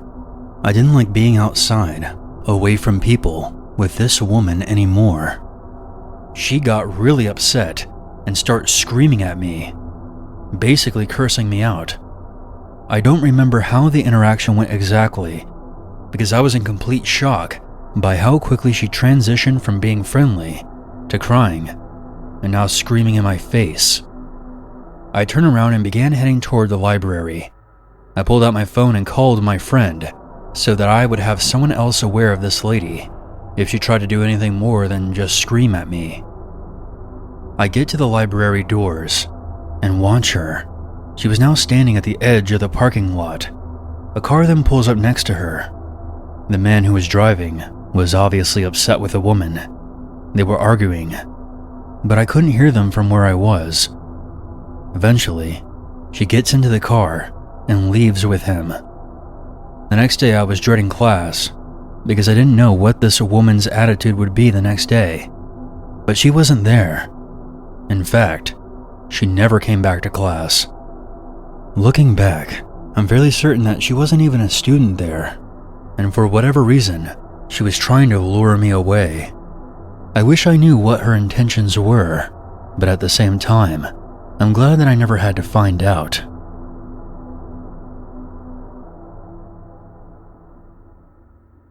This happened when I was attending university, when I was 18 years old. I made an effort to make a lot of friends after I moved onto campus, and ended up with a few groups to hang out with. I even had a girlfriend. Students would usually have lunch in the cafeteria in pairs, 3 at the most, and I wasn't very picky about who I had lunch with, because like most people in class, we were all trying to make an effort to be social. A girl named Lily asked me if I wanted to eat lunch together after class. I didn't have any reservations about it. We made small talk about school and whatnot. After that day, she kept asking me to get lunch with her. It became a pattern, and there wasn't exactly a way to start saying no. At the time, I didn't mind, but this did mean I lost the chance to eat lunch with my other friends. In hindsight, I suppose that was the point. One day after class, somebody asked me if I could add them on social media. It was kind of a new thing back in those days. This happened right in front of Lily. I saw her face jerk toward me from a few seats over. It was such a sharp reaction that it was hard for me to ignore. By the time I got home later that day, Lily had sent me a friend request. We had no friends in common, and I don't know how she knew my last name. I was a bit surprised, but I guess she had just dug through the university's social media pages and found me there. It gave me a strange feeling, but what's the worst that could happen? She ended up messaging me non-stop and commenting on everything that I posted.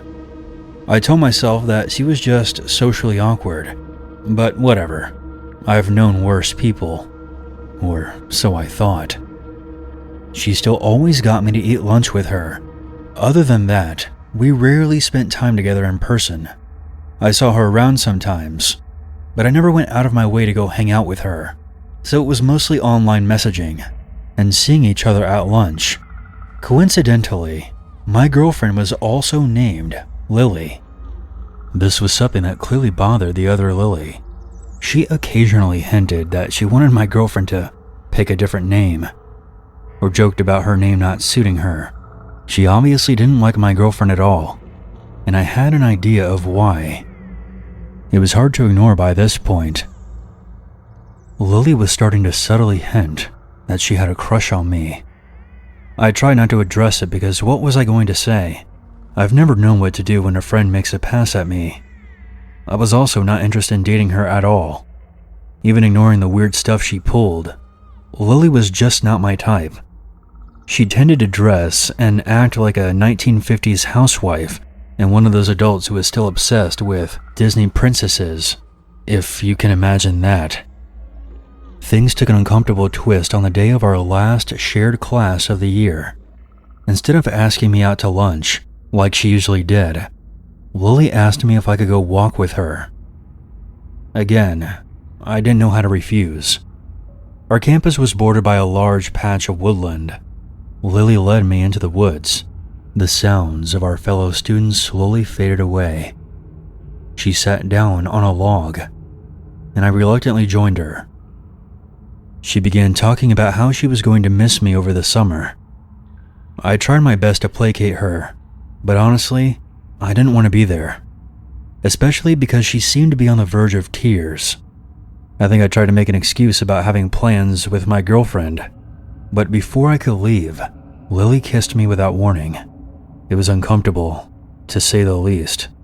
I got out of there, and I was happy to think that I wouldn't be seeing her for a while. I came back to university after the summer break. I had moved into a house with some of my friends. Without getting too much off topic, there were some serious issues with this group of friends. There was a lot of petty arguing going on, and worse. I also broke up with my girlfriend around the start of the school year, and basically, this entire mess made me recontextualize things with Lily, because it suddenly didn't seem like a bad idea to socialize with her. With that said, I still did not want to be alone with her. We mostly talked online. It was around this time that I began dating a guy. Lily was not pleased to hear about that news. I think she hoped to sneak in after I broke up with my girlfriend. But as I said before, that was never going to happen. There wasn't a big gap between my breakup and this new relationship, so she must have thought that she missed her chance to be with me. This is where the story gets bad. At the time, I was fairly active on Tumblr. I would occasionally talk about my life, and mostly reblogged photos and stuff. I was on there one day when something odd happened. One of the blogs I followed messaged me. I saw a screenshot of somebody asking this completely random person to analyze my about section, and then asked their opinion on the type of person who would write it. I cannot stress to you how bizarre and completely out of left field it was to see someone trying to study me like a character in a book. The reply was basically, I don't know. Sorry. But the important thing was that the question hadn't been anonymous. Obviously, I wanted to know who had taken such a bizarre interest in me. No prizes for guessing who was behind it. What I discovered was like a shrine. It was a cutesy pink and red page. There were a few posts about Lily's interests, but most of the content was focused on me. Most of the blogs were about me, chronicling things I had done recently, as well as references to things from as far back as I had known Lily.